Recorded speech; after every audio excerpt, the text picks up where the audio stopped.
This week on RSBANDB Update, RuneScape's combat style modernization is here, increasing power and lowering the barrier to entry. We discuss whether it's too much power creep, if skill expression has been lost, and if the update accomplishes its goals. Also, feedback on the aura overhaul. This is RSBANDB Update, episode 1079, recorded Thursday, March 5th, 2026. Combating Modernization.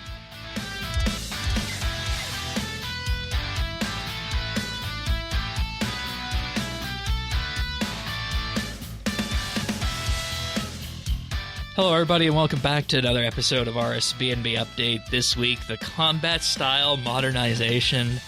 The update that started as an innocuous ranged beta in December is now here, updating all the legacy styles, taking them to 120, and we're going to discuss that. We're going to discuss, of course, how the changes went over for the low levels, and, of course, what it means at the high end, because, you know, the high end is always going to raise a lot of questions. And to discuss those things, we got Pernasius, everyone's second favorite Australian here.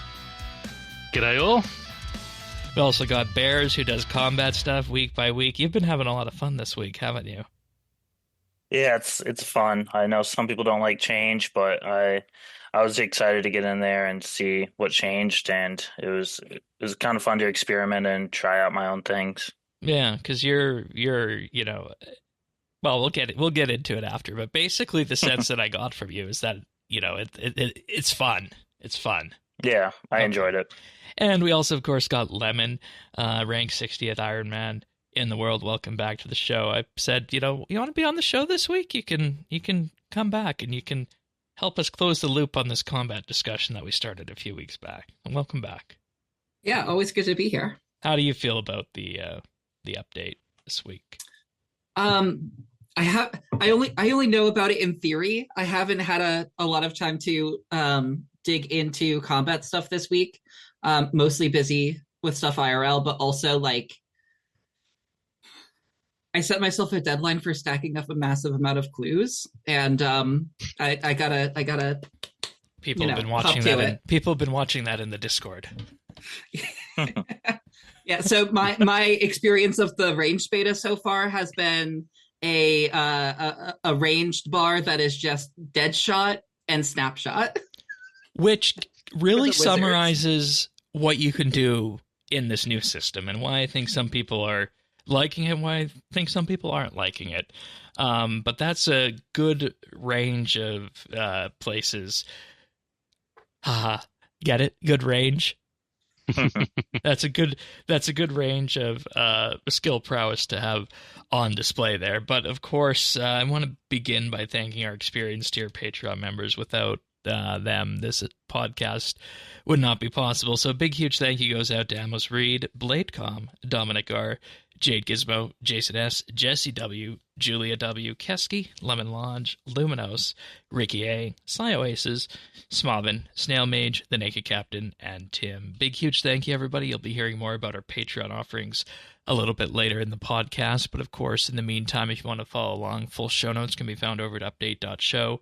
Discord can be found over at update.show/Discord, and the Friends chat is in game over at Bits Bytes. So we wanted to begin this week with talking about what their general goals were of this update, because that's an important thing, I think, to lay out on the table in terms of what the goals were going into this. And I think when you look at those goals, that really shows us what we got. So to summarize it, the goal was to modernize and unify the combat system so that melee, ranged, and necromancy all operated within the same framework, scaled to 120, and were approachable for new players without sacrificing depth and mastery at the high level.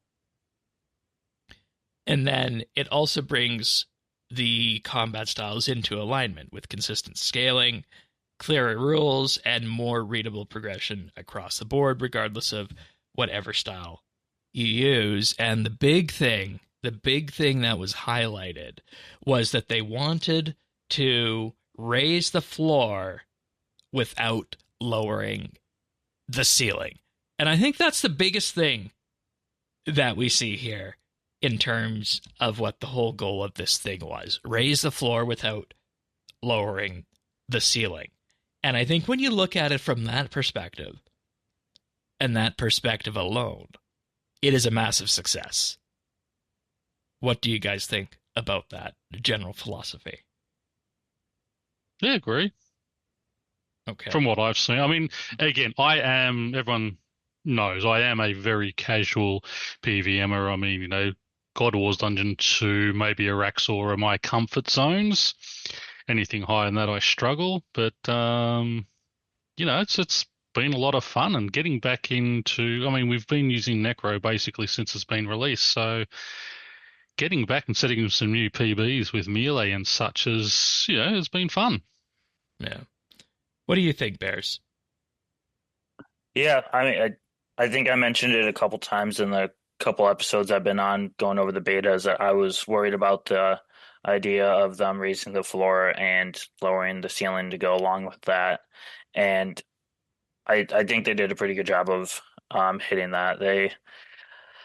I feel like I am dealing the same amount, if not more damage when I'm trying to. I feel like I am doing more damage when I'm not trying to. Like when I'm AFKing and I'm only half paying attention. Like I feel like, oh man, I kill times faster than what I would have thought it would have been. So I definitely noticed that they raised the floor. But I haven't noticed in my week of training so far that I'm getting slower kill times, or like if it was a slower kill time, I could go back and look at them like, okay, it's because X, Y, Z changed, and I'm just not used to that change yet. So I think they did a good job. And I think one of the things that comes from that is that there is a class of player out there who is generally averse to the floor coming up, the floor coming up, because the sense amongst what I have been told from time to time, and you see this in terms of the biggest thing that came up with that was the drops when Sanctum came out with, having the tier 95s on normal mode and being, so common, was like, well, why is weaponry that is best in slot being made available to people who don't deserve it? And there has been a small but loud section of the community from time to time looking in on this beta that has pretty much said the exact same thing about the raising of this floor here. And I think the thing that people don't get with the raising of the floor is that by raising the floor and making it so people can do more combat, you make it so that the dev team has an easier time creating bosses. Because if a piece of content is going to be able to be accessed by 25% of the player base, as is the people who typically engage with quests on launch week, if you can raise that up to 30, 40, and even 50%, if you did that through the combat system, that allows the argument to make those updates easier to get greenlit in the production pipeline. So because of that, I think that's one aspect of it, and the other one is just making it so much easier to get into the 3 legacy styles, which we'll get to. But that's my general take on it. If I was going to springboard off of one of you guys, but Lemon, what do you think? What's your take on the general philosophy here? They've definitely raised the floor. I think it would be hard not to. The bar was pretty low in terms of where the legacy styles sat.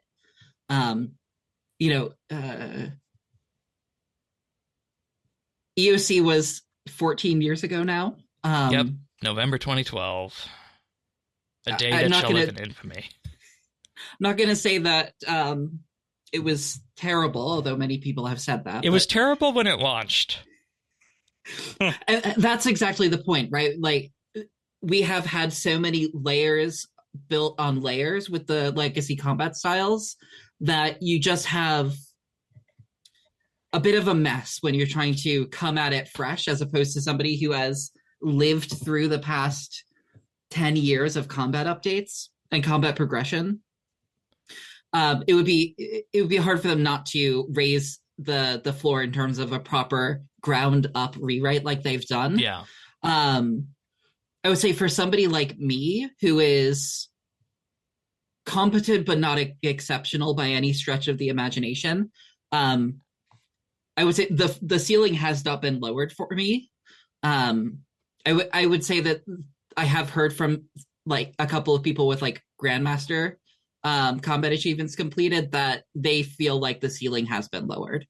And the thing I think that they're feeling is that there's a subset of niche interactions amongst abilities, mechanics, or items that were effectively smoothed over with this update. I think that's what they're feeling. But the reality of it is that clean game design is not within these weird interactions that you have to go to a wiki or go to PVME or wherever to look at to expand upward with. Everything to do well in combat should be readily accessible in game without needing to go into any of these third-party guides or resources. Yeah, there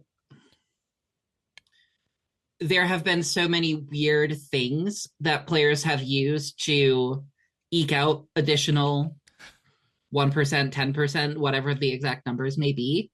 Something like, like we had a very prominent period of time where the thing to do was like weaving in auto attacks with magic, right? Into your rotation. And that is like now true and fully dead. But there are some things that have died along with that, which is it the end of the world? It's not for me to say, but well, no, and there has perhaps been a little bit of a homogenization, right, where those oddities that existed previously were points where interesting mechanics could flourish. But how would somebody know about that? And you can't exactly design a boss mechanic that effectively requires you to know about this to complete it. Which I know people would like that in certain, sections, but I don't think that's a good thing to do.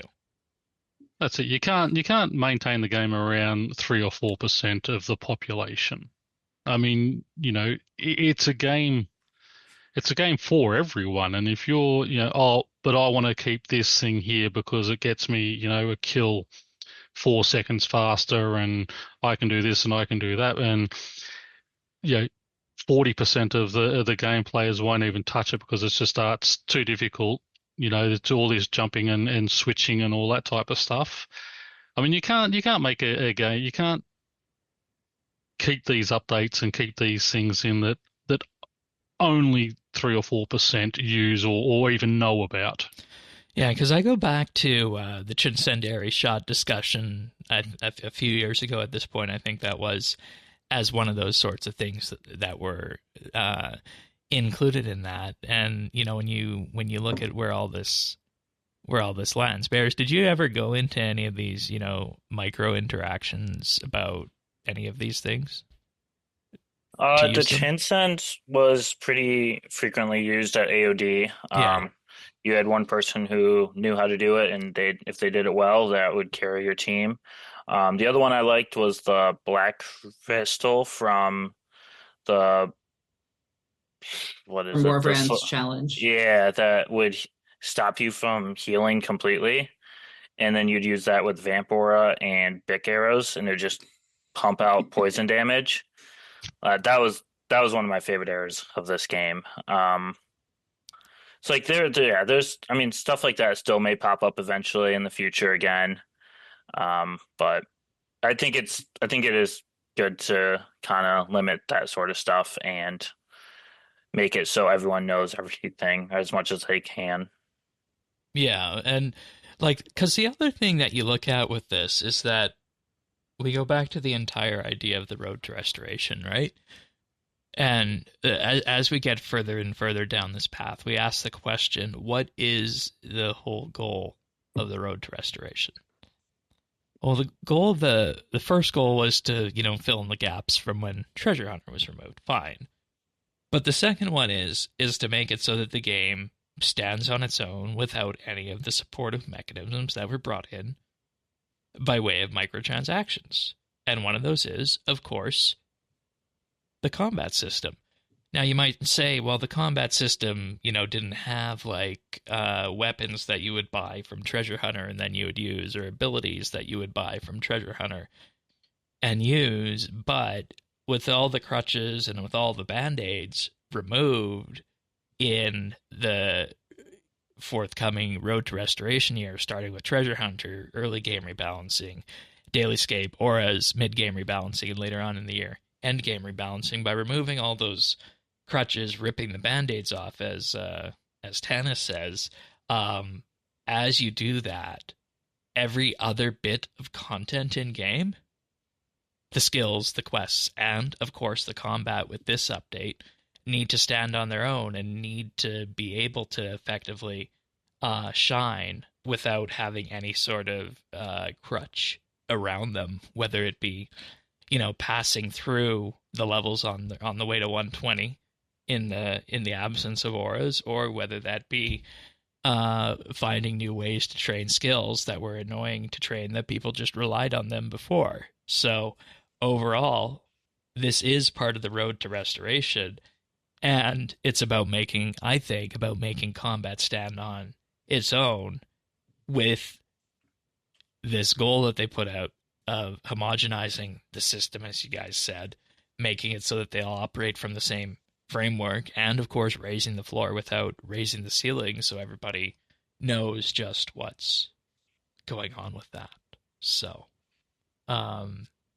let's do a bit of a brief recap on what has changed, because it's been beta update after beta update after beta update.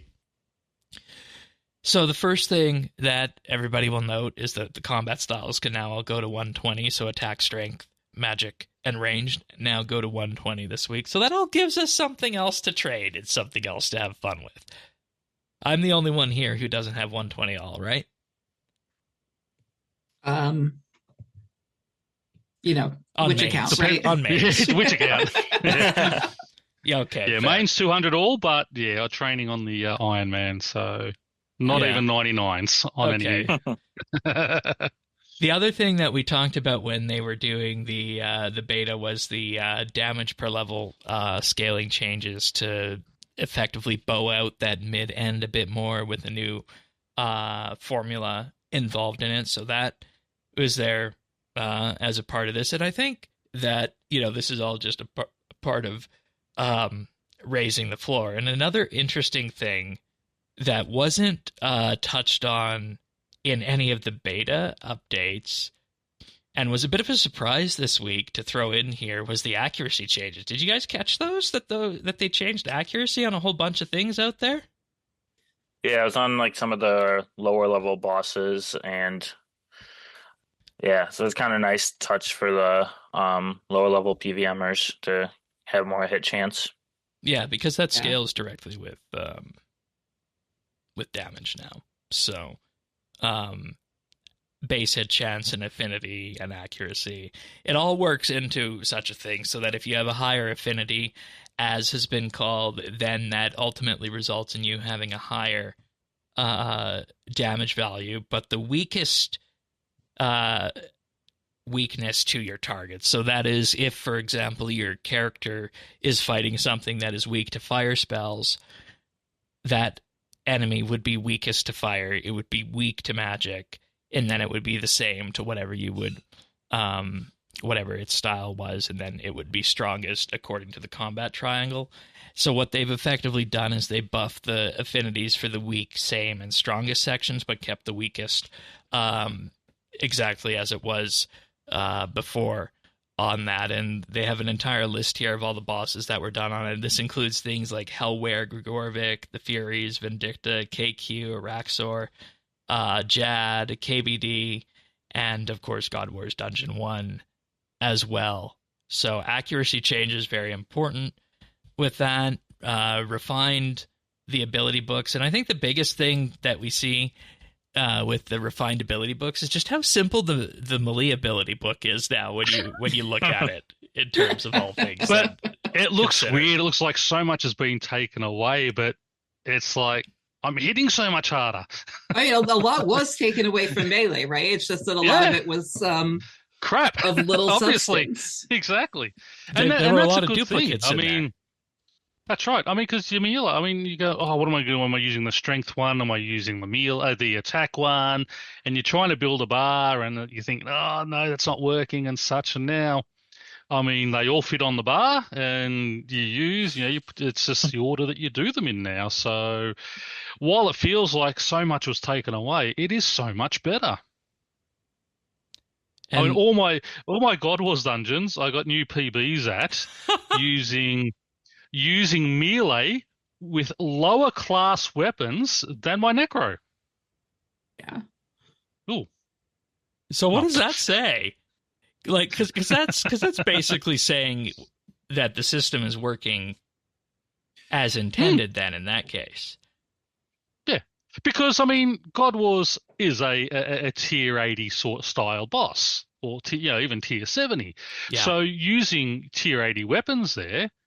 And setting new personal best, it shows that that balancing is right. The weapons are right, and and being able to use. Everyone's default these days is Necro, unless you are a high-end PVMer. So this now gives that choice for those mid-level gamers to be able to lean in and say that, oh, maybe we can actually use one of the styles out there. Yeah. They can choose. If you want to be a ranger, you can be a ranger. If you want to be a knight, you can do that. And that's the thing I'm really looking forward to on the main here, is being able to fully actually now build out a magic setup. We'll talk in a bit about how ranged and all this landed at the end of the day. But when it comes down to it, every other thing that was on this list here of the basic attacks functioning the same as they do in Necromancy, everything now generating 9 instead of 8 adrenaline, which I thought was actually very interesting.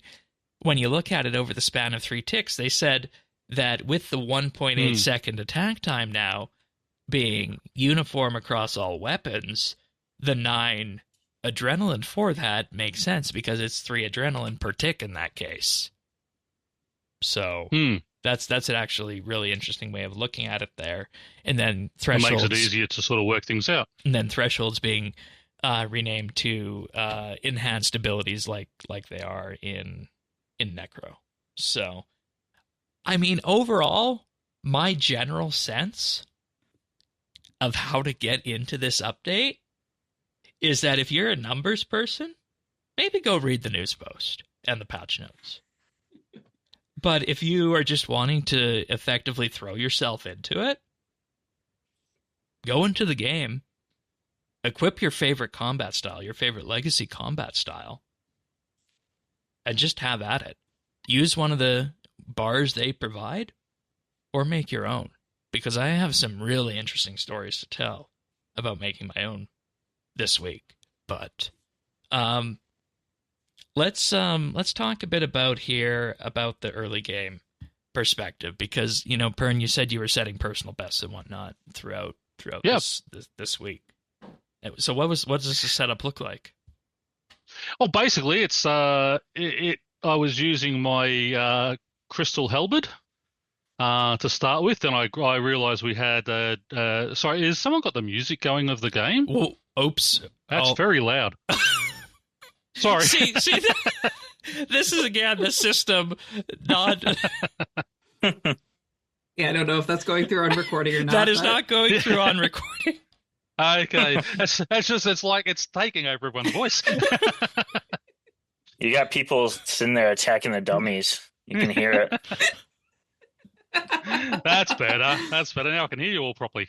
Now, okay. Sorry, where was I? Yeah. I was using the crystal halberd first off, but then I realized we had the dragon lance in the group bank, so just using that, and Zilyana, my first kill there before I had even set up an action bar, it was just I didn't even realize the new things. I've just gone in there, and then I've looked down at my action bar and goes, "Why is there so many blank spots in there?" But even that first kill, it took 30% off my best time with Necro. And by the end of it, I'd halved my previous best time. I'm down to I got a 21-second kill, and that's using a T85 weapon and tank armor. Those type of things are just lots of fun. Slayer, Magic. Yeah, I've been doing a lot of the Risen Ghosts and such at the moment because I'm trying to fill out the Slayer Codex. So I'm sort of doing tasks at Raptor at the moment. And Risen Ghosts, and just you must have Animate Dead. You cannot you cannot survive a lot of those things without Animate Dead. That was actually something I was considering for Magic training, was going down to that dungeon there and actually using Animate Dead. Or sorry, not Animate Dead. The Crumble Undead spell. Oh, I don't know Crumble Undead, but yeah, the Animate Dead that just keeps you alive. Less damage. Which ones are the Risen Ghosts again? Those are the mid-level ones underneath, right? They're the first room. Okay, and then the Phantoms are at the other one. Got it. Okay. The Armored Phantoms are the high level ones. Yeah, so I've just found being able to sort of just play around. Yeah, I'm getting a bit bored of melee, so now I'm gonna go get my magic set up and go do some Slayer tasks and things like that. It has been a lot of fun. The action bars that they've set up, I mean, they may not be optimal. We need to talk about those. But they're decent. Because they are decent. I went to the the first boss that I ever did in game, like real boss in game, Carapac on launch week, and I took my tier 90 armor and tier 92 Saren Godbow there. And I was like, okay, so I can try setting up my own bar and doing the rotation as I would normally do it. But what I did instead is I just used the in-game option to set up an action bar. And holy crap, it actually worked. Like, the kill times I was getting on that were maybe 15 to 20 seconds longer than Necromancy. Like, best in slot Necromancy. Well, I was going to say, but yeah, your Necro, you're using T95s there. So yeah, with T90s, that would be expected. And yeah.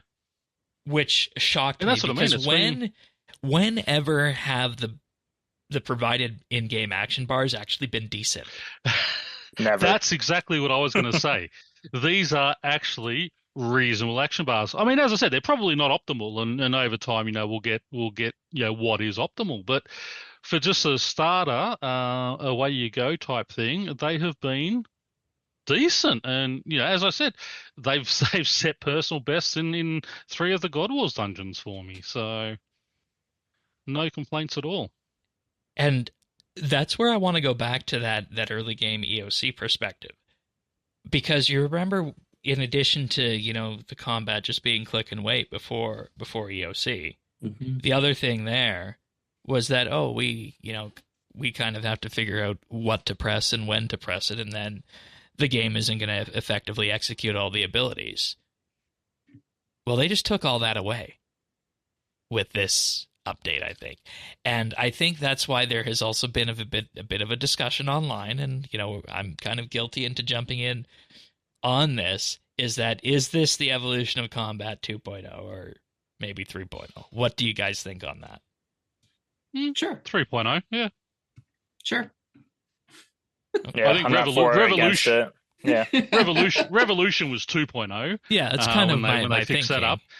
Yeah, but this one here, it takes it to that next generation, and I think it is going to make it much easier for returning players, especially people coming over from old school. And that's the key point. Returning players it is and going OS. to, yeah. It's going to make it easier and understandable, and no one can complain about that. That makes a game feasible and enjoyable for a majority of players to come and play and keep pumping their money in and keeping your game alive. So My other question then with this is, and this is mainly you, Bears and Lemon. What did you guys do for your action bars? Did you guys use a pre-made one, or did you just set up the basics to Revo? What was your launch stance this week? I haven't changed any of mine apart from the range one again, because I've just been doing clue scrolls. When I was doing the testing in the beta, because I spent probably 8 or 10 hours testing in the beta for when we covered that. I set them up manually, and I use Revolution for basics, although I will also manually cast basics as well, and then will manually input all of the quote unquote important abilities. But there are fewer unimportant abilities right now, right? Yes. which like full manual would be a lot more I feel like full manual would be a lot more attainable, to a lot more approachable, maybe is the right way to phrase that. Yeah. To learn for people who are so inclined. I've certainly used full manual in the past for places where it's like particularly important, like Telos back in the day. Full manual was particularly important. But no, I mean, quite frankly, it's so easy to set up bars when like first and foremost, everything fits on one bar. So, yeah. The thing I wanted to highlight was just how simple your basic ability bar can be. Because if you're going to look at, just setting up a bar of basics, at the end of it, I like to throw the basic attack on there. Then at the beginning of it, throw Dragon Breath on, and then you can make the choice if you want to Revo Greater Concentrated Blast, or cast that right before a rotation that you're going to do. Or if you don't want to auto cast it, bam, you're done. Your basic ability bar for basics for magic is just Dragon Breath, Combust, and the basic attack. That's it. And then from there, it becomes a question of when you cast things like Sunshine, Asphyxiate, Tendrils, Corruption Blast, Omnipower, and then it all just fits into the pieces from there. Or you can just right-click the action bar and say, well, maybe I don't want to do that, so I'm just going to take a multiple target AoE build. I don't necessarily know how well I feel about their magic AoE action bar that they provide, because they include Sonic Wave on it instead of Greater Concentrated Blast. But I mean, that's minor. There's also no Dragon Breath on it, but those are just minor things that can be fixed. And the thing that's being outlined here is that when you get down to the basics of the action bars, it is just so simple now. Go when you're done. But I just said, I mean, it may not be perfect, but it's it's usable. It does what it needs to do, and then you tweak around, and you've got to leave something for the higher end players to be able to tweak around and get those extra couple of seconds by moving this one here or adding this one and taking this one out. But for the casual player, it's more than serviceable. Yeah, Bears, what do you Revo?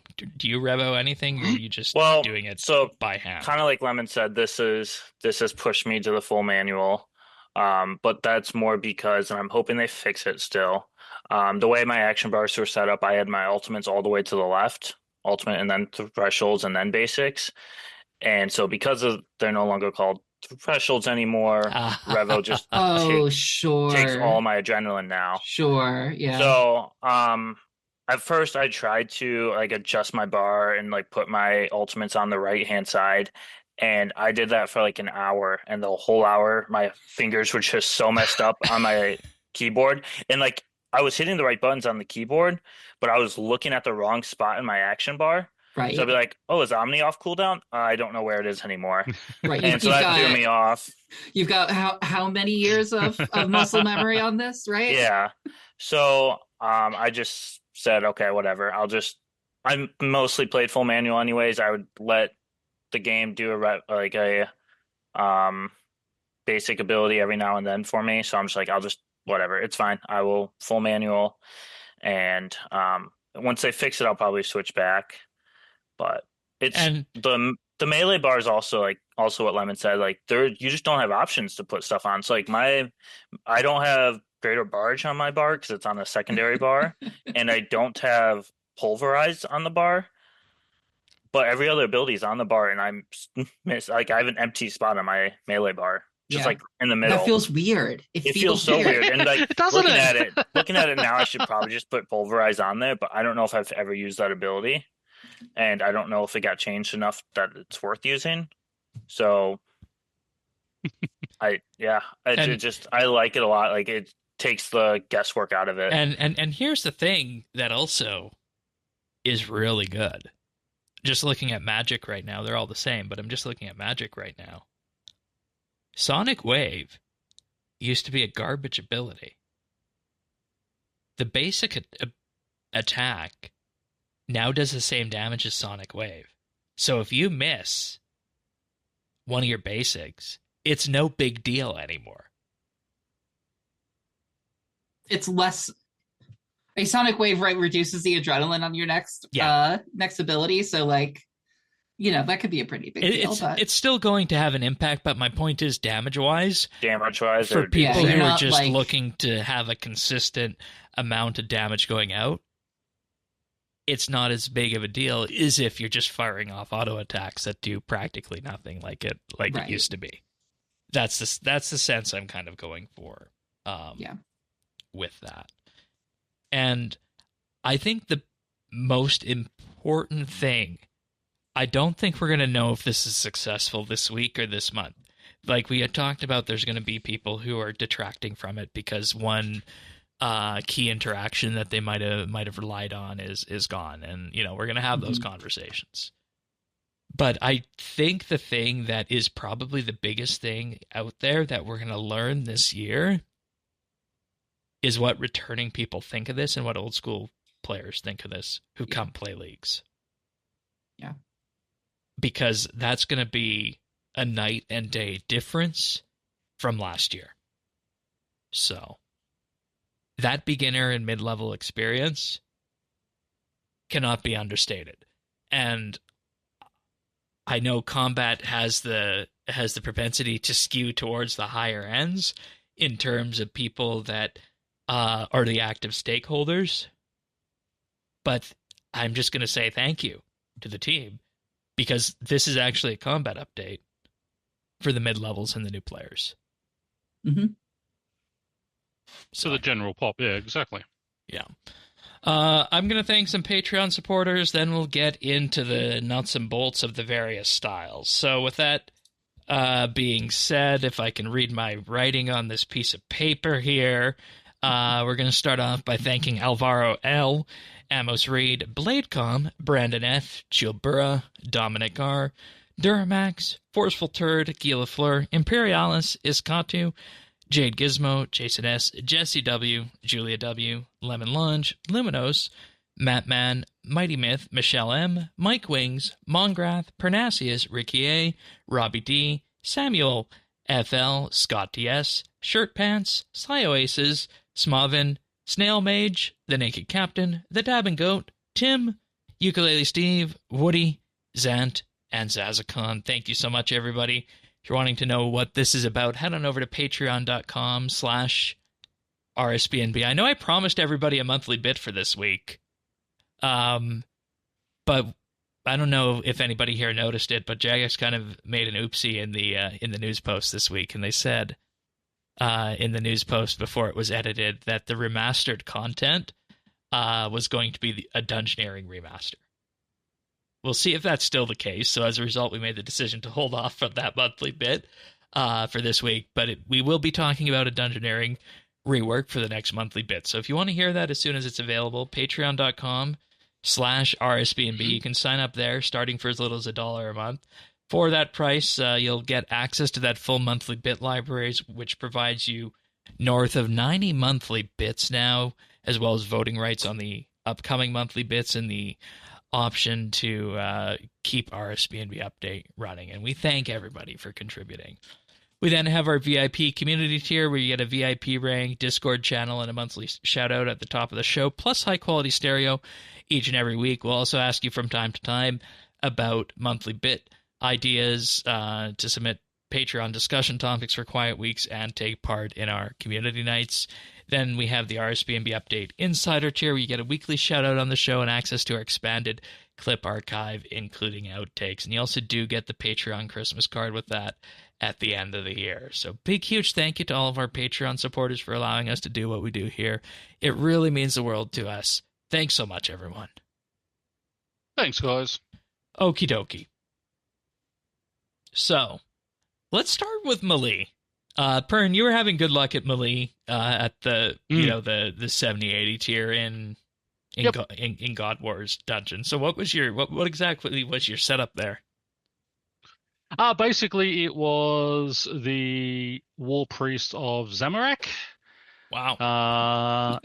And well, I mean, I had Primal, but it degrades so quickly. So it's like not okay.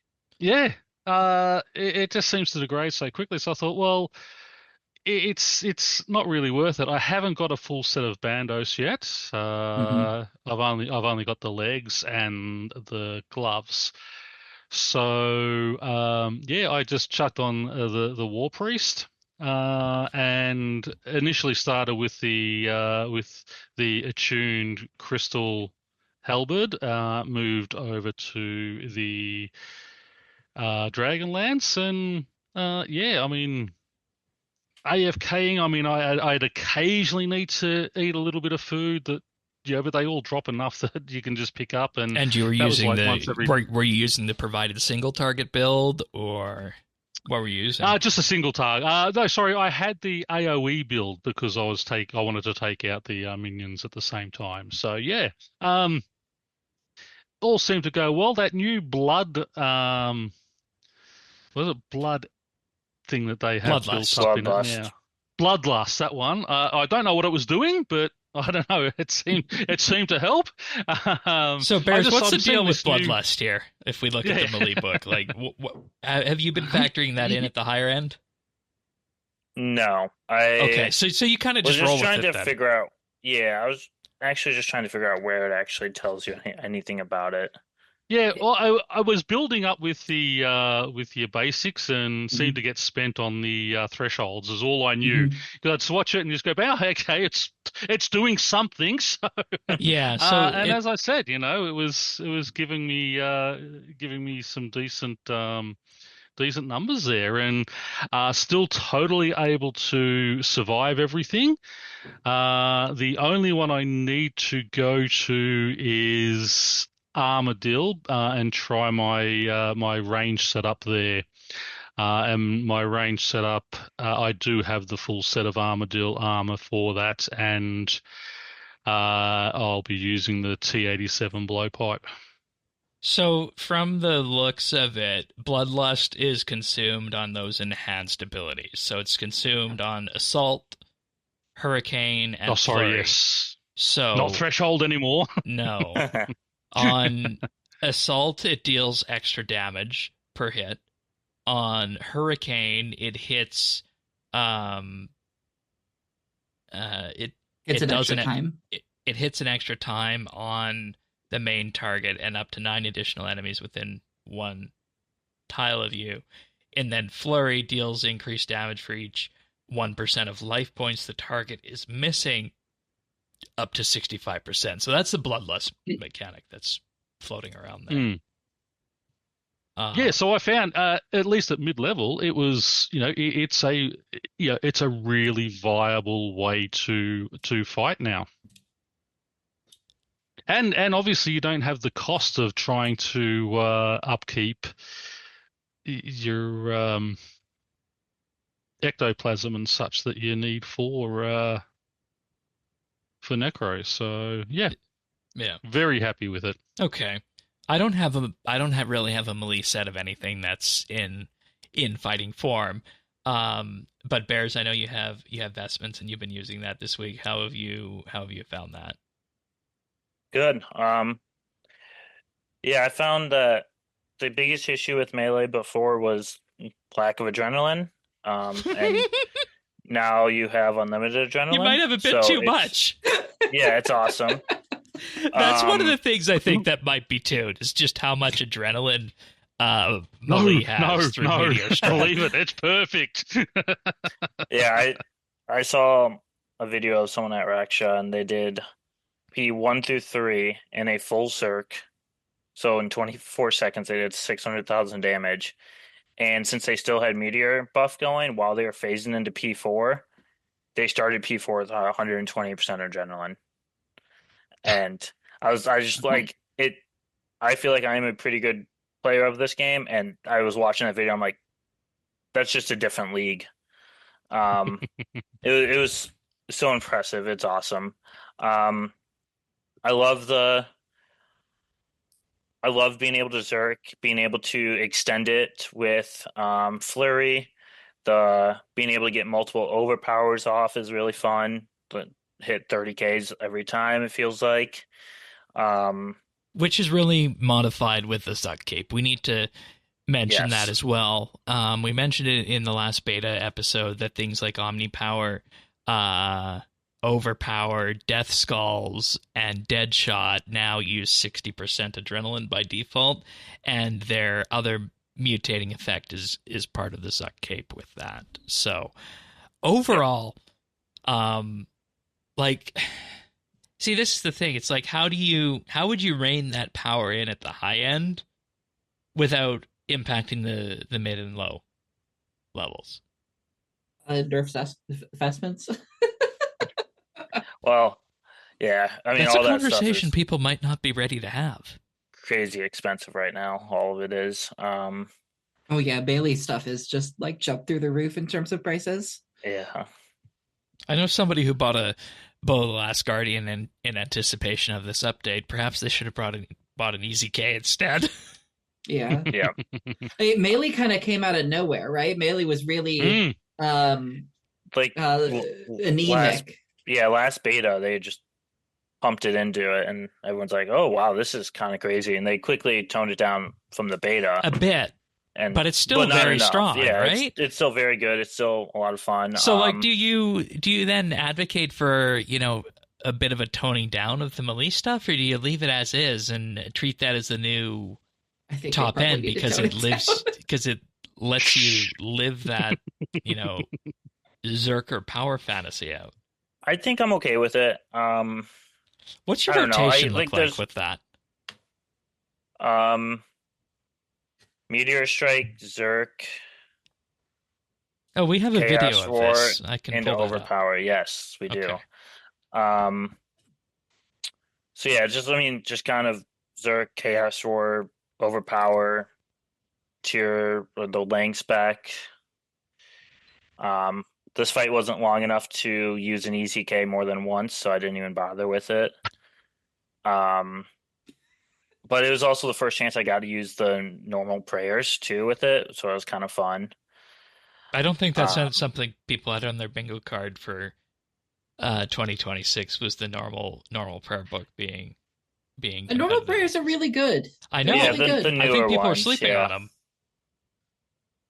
Yeah, and it's like, this fight here was really nice. Like, I only got hit once or twice, so like it's not like I needed to worry about soul split. So like once you jump on Sirius back, like you're not getting hit again. So that was good. But yeah, I'm just like cycling through the big hitting abilities in there and doing what I can. And that's what it really comes down to, is cycle through your big hitting abilities. Yeah. And like with and melee, I want you to say have enough that's adrenaline. it.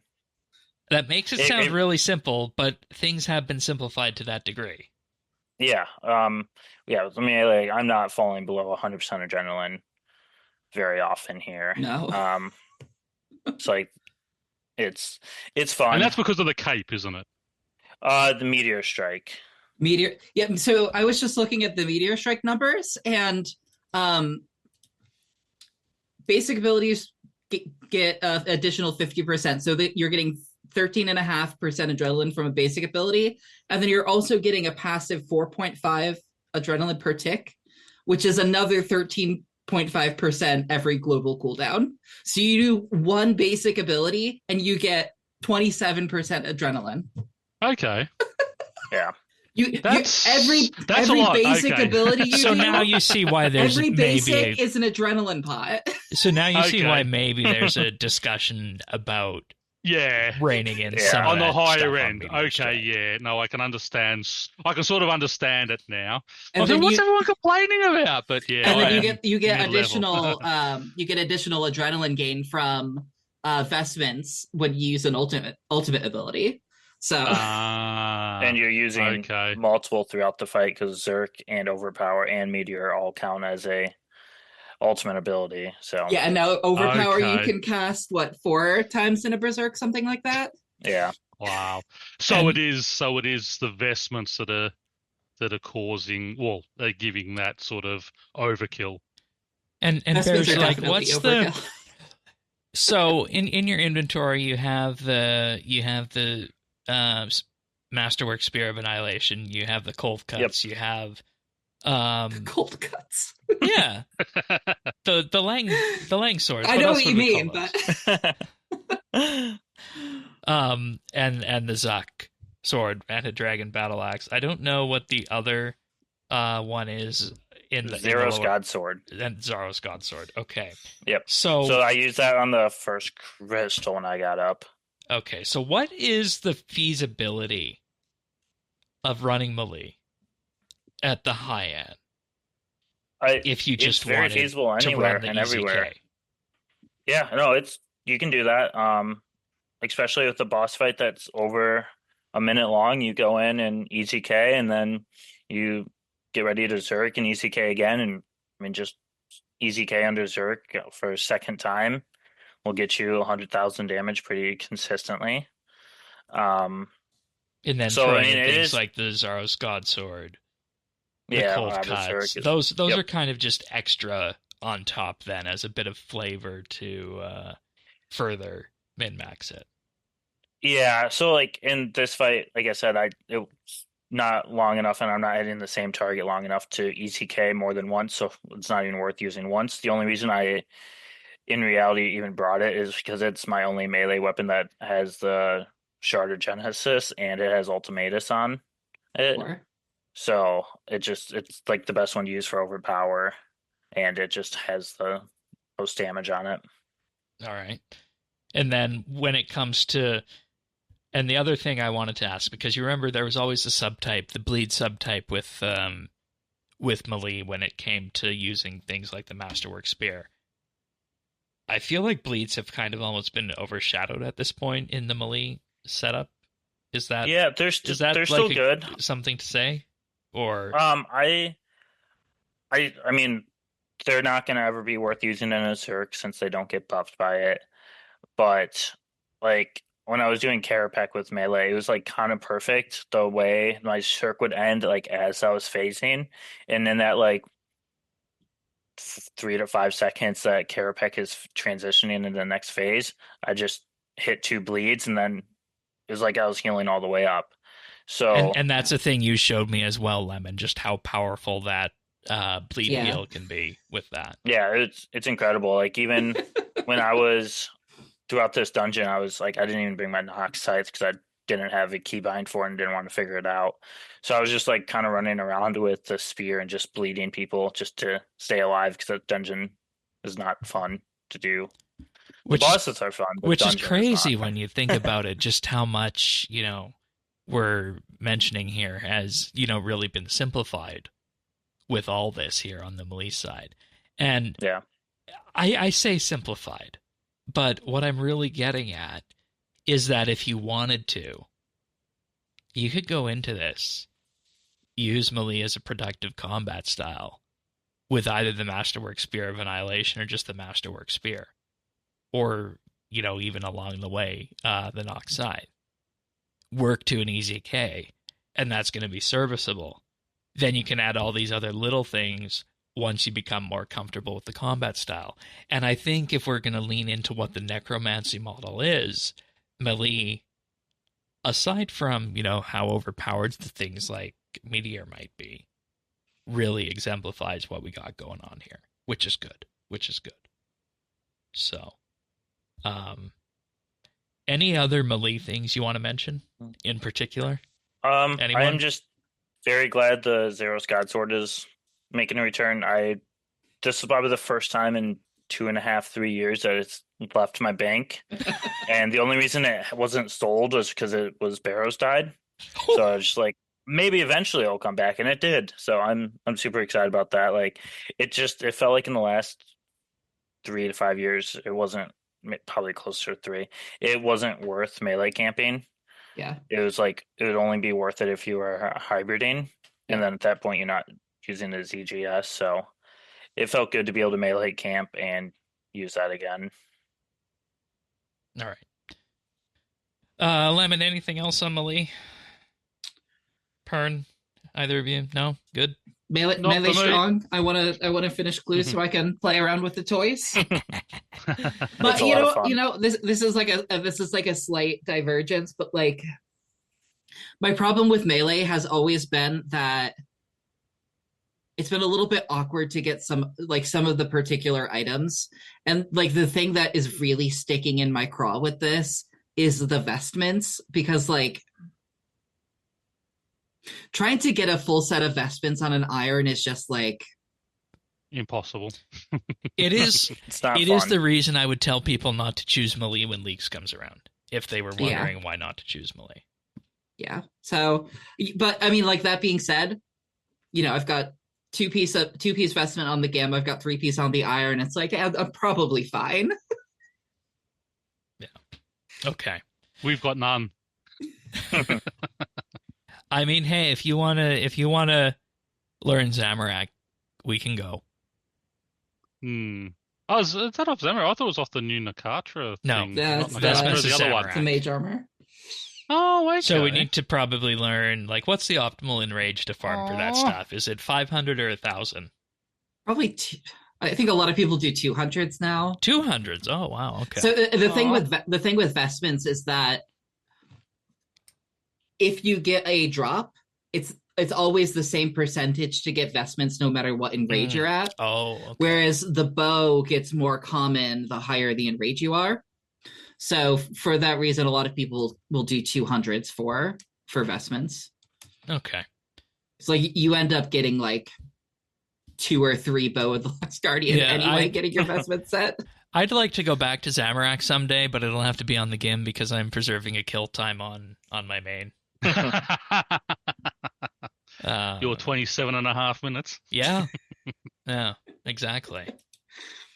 All right, let's move on to Magic then right now, because I know that's what I feel like the meta is for people. Well, that's what people were thinking where the meta was going to be, but the meta going forward might be melee, right, Bears? Yeah, I think, you're right. A lot of people assumed Magic would be pretty close, which I think it is. It was probably the least changed. So they did change enough that it is different enough that it is still fun. But I don't think people expected Melee to get as good as it did. Yeah. But it's funny. I mean, I like that because it seems to go in cycles, because Melee used to be great, and then that sort of fell to the wayside. It become Magic. Then it become ranged. Then it was Necro, and now sort of Magic and sort of Necro were sort of always there. It's good to see that, Melee is coming back up again. Yeah. So Magic has probably changed the least in this setup.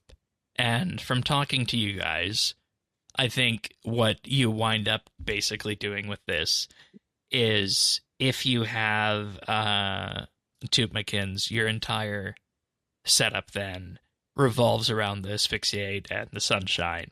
And then it's basically, with that, correct me if I'm wrong, a matter of lowering the adrenaline cost of Sunshine with Greater Sonic Wave, and then from there, inside the Sunshine, do your Greater Concentrated Blast, Tsunami, Asphyxiate, Fractured Staff. And then from there, it's a matter of, I guess, just casting whatever abilities are up after that. And how does that feel in terms of where things have landed? Because that's kind of similar to what we had before, and if anything, maybe just some number changes around the edges with this. Yeah, no, you kind of nailed it. Really the only big changes was the runic charge and greater sonic wave. So now you just get more adrenaline after you sunshine or after you tsunami, depending which one you choose it on. Or you can get more crits on your next G-Conk, which is also useful at times. So like there's some I kind of like it because it's not like a consistent rotation every time now. Like sometimes you will kind of, oh, I wanted to do I want to get my sunshine off sooner, so let me runic charge into sonic wave into sun, opposed to maybe I want to stall it just a little bit, so I sonic the tsunami. So it adds that little differences and nuances that I think will be good for it, and it's not just always going to be the same every time. Um, Just for just for those Good. people out, I mean, I've obviously read and know what the runic charge is, but I mean, I know there are a lot of people out there who hadn't read the update. Just explain to them what runic charge is. Yeah. So runic charge, it will empower your next ability of these three abilities. It lasts 15 seconds. So the next time you sonic wave, it will make the magic ability cost 45% less adrenaline. Um, it's a one-time use, so if you use on Sonic Wave, you can't then use it on Dragon Breath too.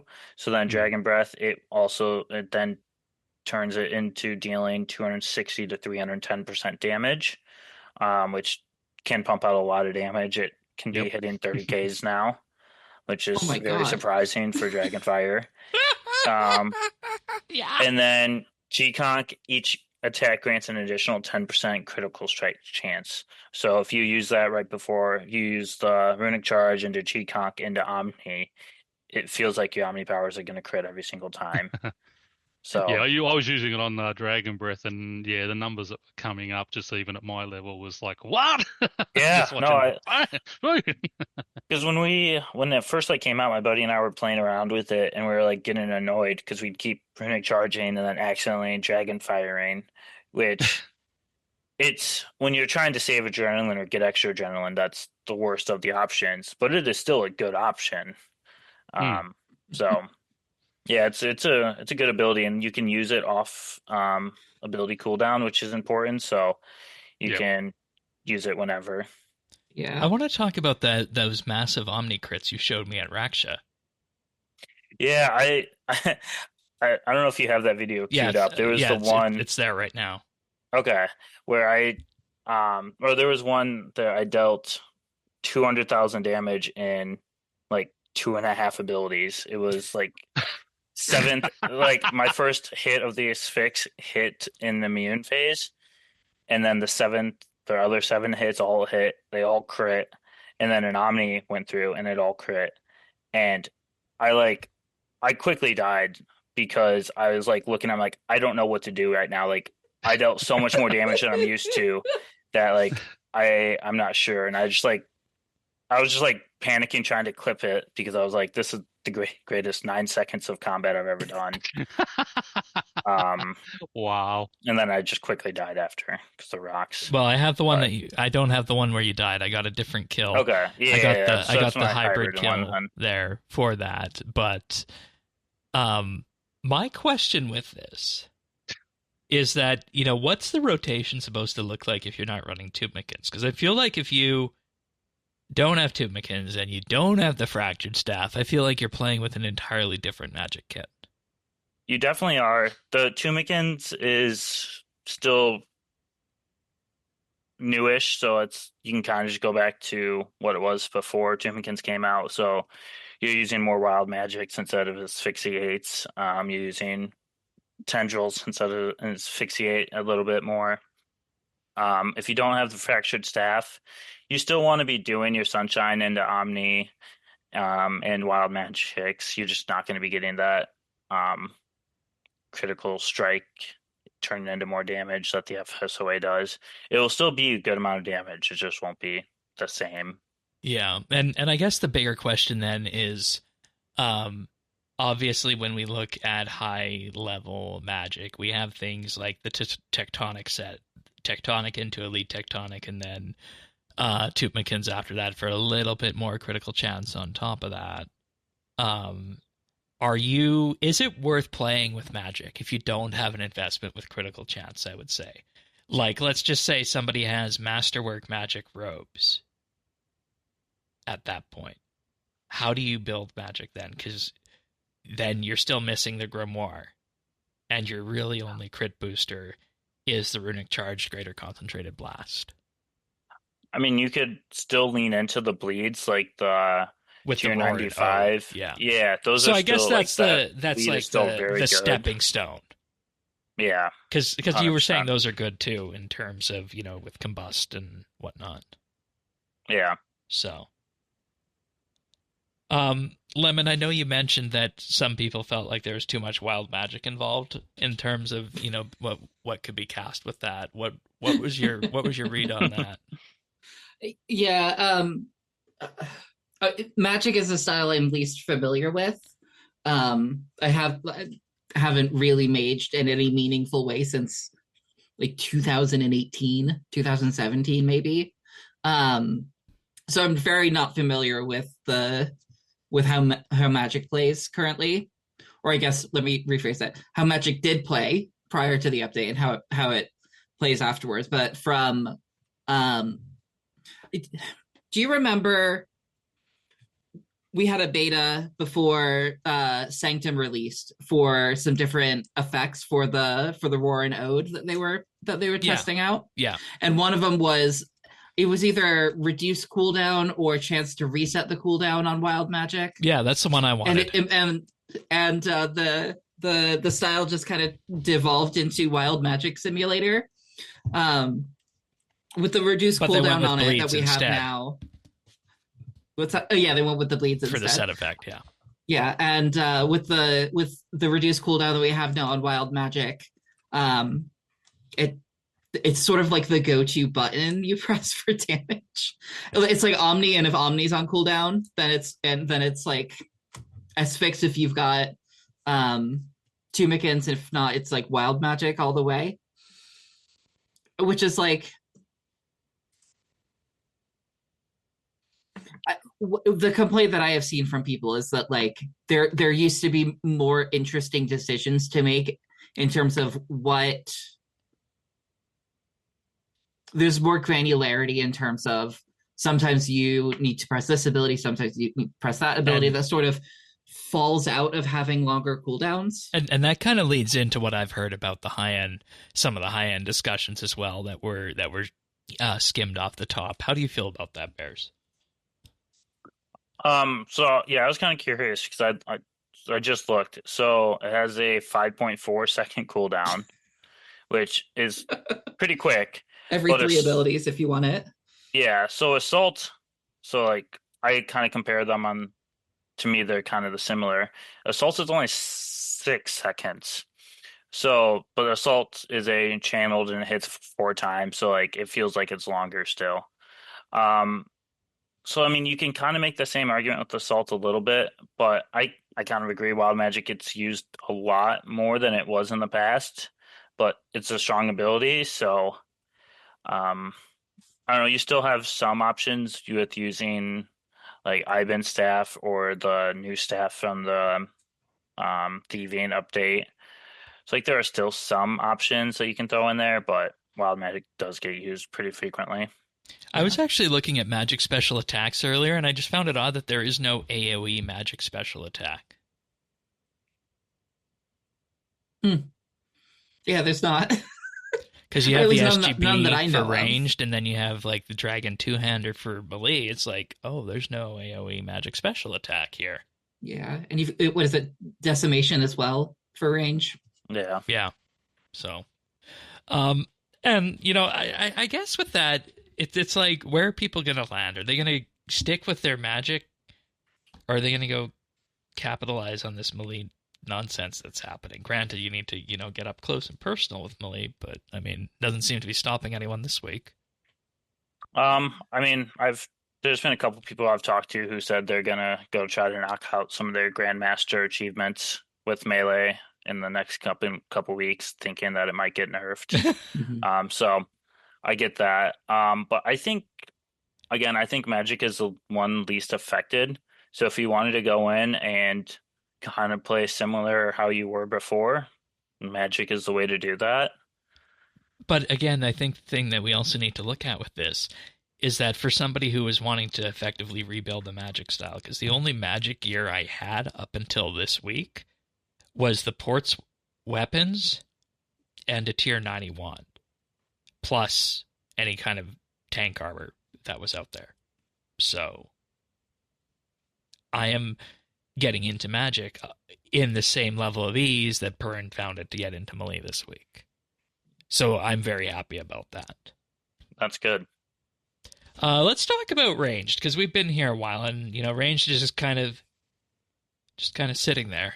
One quick last note on Magic. Yeah. With the removal of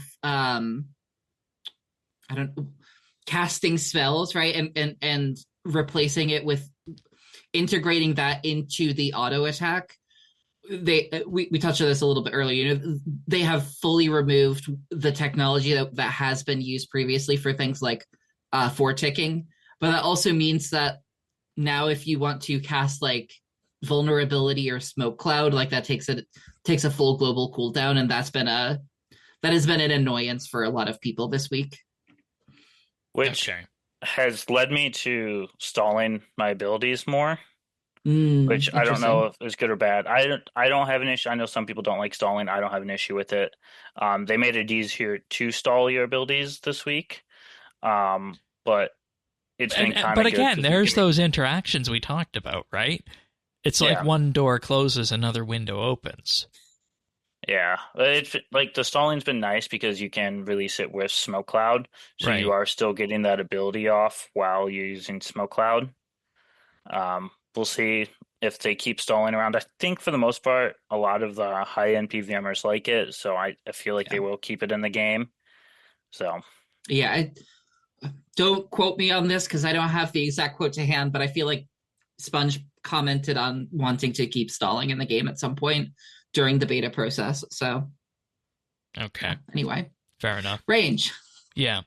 And actually, one further final note on Magic. They removed the ability to set a different spell for your offhand cast. Nobody ever used that, right? No. I don't even think it, like, I didn't notice any difference if I ever did it, so. Right. Yeah. Right. So that's a good thing. Right. I will say that I have heard from at least 3 different people this week that this is not a new interaction, but because they've removed the ability to just cast the spell in the way that it's been before, people are accidentally clearing their auto cast spell in combat, and then Magic just like stops working when you unselect an auto cast spell. Because if you put any spell now on the action bar, it will just cast it, and that clears auto cast. You got to be careful of that, I guess. Yeah. So hopefully they can maybe make it a little easier to not do that, but anyway. All right. Ranged. I feel like ranged is in such a I want to say interesting, but I also want to say bad spot here. Like I said, ranged was my first combat style in 2021 when I got into PVM. And I wrote it to a point that I got the SGB for the upgrade, and my next upgrade after that was going to be the ECB. This was, of course, before Bolg and whatnot. So I got to that point, and I was fairly competent with the style. And I went back to it this week for, just to see how it was. Just, if I grabbed some Serenic armor and grabbed the Saren God bow and some splintering arrows. I know people, slept on those for a while, though we said that they were good. and I used the single target action bar that they provided for me on that. And this is the one I said where I was, within, 15 to 20 seconds of my average normal mode Carapac kill time with Necromancy, but now with ranged. And I wasn't there before with that. So I am of the opinion with this week's update that ranged is now in a spot where it's a lot easier to get into. However, there is still room for a lot of skill expression on top. But Yeah. I don't think that skill expression creates the kind of power that you have in Magic, and definitely not in Melee. So I think ranged is in a bit of an interesting spot after this week for that. I think if you want to be a ranger, do all your Slayer tasks with ranged, do all the PVM up to Elder God Wars dungeon, I think you're going to be fine. But as to what happens after that, as to what that means with the Bow of the Last Guardian and whatnot in this day and age, I don't necessarily know where that lands. Bears, do you have any thoughts on that, given you're a resident bulk user? I feel like you took the words out of my mouth. I agree. Like it feels better to use, but still at the high end, if you are going to put in the effort to get less damage than melee, it's like you're doing less effort with melee and doing more damage.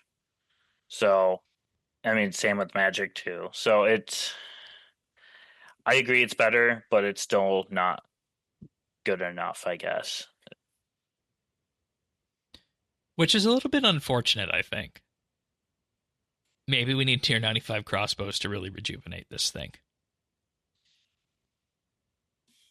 But I don't know. You mentioned something about a collection of EOFs. Range has had this issue where like it's EOF simulator. You had your at minimum, right? At minimum for like high end ranging, you had your SGB, you had your ECB, and you had either a Zebo, a Debo, or the Gloomfire bow. And I feel like maybe you can drop I don't know what the cooldown on Snapshot is off the top of my head. I don't think it's as quick as Wild Magic is. I can get that for you. Just hold on one moment. Is it Snapshot? Yeah. It's it doesn't show it on the block. Okay, anyway. But in terms of having that quick dump for adrenaline, you still kind of need an EOF dumper. And then obviously you still want your ECB spec for all of the damage that's going to give you. And obviously the SGB is still extremely strong where it works.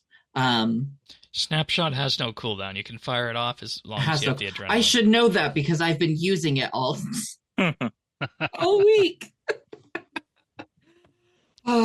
Yeah, so I don't know. On the high end as well, range. I think casual users of range are feasting right now, but like to what Bears was saying earlier, right? Yeah. If all of the micro for ranged still exists, and all of the in my opinion, right, all of the terrible micro that the Bolg introduced and the ammo introduced still exists. And I'm sure some people find it interesting, but like but why? I don't know. Like and if we put in a different question, Bears, is there anywhere you pick to take ranged unless you're just wanting to play ranged to have fun after this week? The only place would be maybe Zamorak, and that's just because I've done a couple hundred kills with range there, so I have some familiarity with it. And you also, every single pad, you get the 100% adrenaline to your bar, so you can pump out a good amount of damage with that. But I mean, besides that, unless you're gonna go like a poison build with Bic arrows, like you can maybe get away with that at Solak or Carapac, and like they're gonna be slower kills, but they'll be more relaxed and more like easier kills. I don't So that know. could work. I don't know this for certain, but like the way people have been talking this week, it feels like you could probably just set up a Revo Bailey bar and have an easier time of it anyway. So like, you Yeah. know, it's really weird, right? As you said earlier, Shane, this started as a ranged beta back in Yeah. December, Yeah. and it feels like the odd one out in some ways. And I wonder if that's because, like, obviously you're gonna get similar numbers if you know what you're doing and you fully micro the ranged. But if you don't do that, you're better off choosing one of the other two styles out there. So the big question is like, why, right?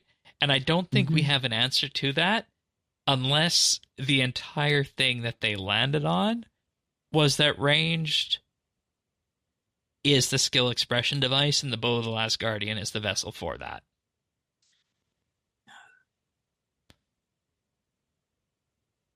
Because beyond that, I don't have an answer. Yeah. As to why ranged might be the way it is.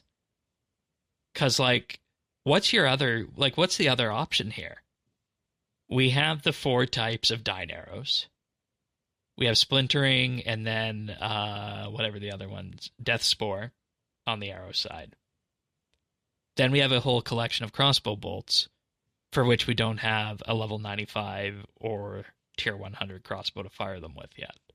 So until we get that, that's kind of not worth looking at what the bolt effects could be. Yeah. I think, didn't they say that a new crossbow will be coming out sometime this year? I feel like I remember seeing that in a timeline. Maybe. I don't know. Maybe it was just wishful thinking on my end. Might be. Part of the problem with crossbow certainly has the problem of not having a legendary. It also has the problem of like the elite Serenic effect is just like not very good. Right, compared to the Dracolic. Dracolic is very good, and like elite Serenic is just like, what if you had random bolt procs? It's not great. And there's also the side effect too, and we didn't mention this with magic, that ammunition is a lot more used up after this update, whether that be runes or arrows. Yeah, you know, like bolts are kind of like all. The thing that made bolts good for the longest time was the ruby procs, but those got nerfed a while back. So it's like, I think if we get a legendary crossbow, we kind of like need to reevaluate crossbows as a whole. They need to lean into that identity for ranged of, you know, lots of little hits and proc effects. And like we kind of need to address ammunition as a whole for range, because like we have a whole bunch of interesting and useful effects on the top end for arrows, but only on the top end. Yeah. And then we only have, once you get to the top end for crossbows, you can use that back criminal, so you can put any bolt tip on them. Yeah. But other than that, you know, it's like your ruby is a certain level, your diamonds are a certain level, your onyx are a certain level. So like if you want to use onyx bolts for healing, you're going to be stuck at tier 80 damage. Yeah. And the other thing with this too is that it becomes a lot more complicated on the iron side. Granted, on the mains, you just go to the G and you pick them up. Yeah. So yeah, that's a very good point, because, you know, we started off with this being the ranged beta, and then it feels like ranged is almost unfinished here. I don't know if that's a fair assessment, that ranged feels unfinished in what we got. At the high end. Yeah, I don't. It's sort of like, what do you do with the bulk problem? Like whether or not the bulk is a problem, but like it's like a theoretically interesting design space, but Like Bears, why ends up just do you not being just that use range fun. because it's one of your favorite styles, or because you like the micro of the bulk? I like the SGB.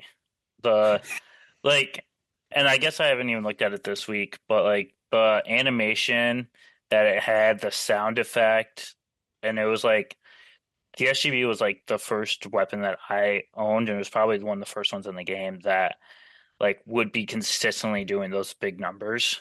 Like give you that big Yeah. dopamine. You're like, oh, I just hit 30,000. Yeah, it And was a very common off-style spec for the longest time. yeah. So and like I said, everything was done so well with it. Like the animation is awesome, the sound effect, like you hear the arrows coming down. It's awesome. So just having that and then yeah. So I think the SGB was a big reason why I started to like range and then I just kind of gotten a groove into it, and it's been a while since I've done it, but when I do go back, it's always fun. Okay.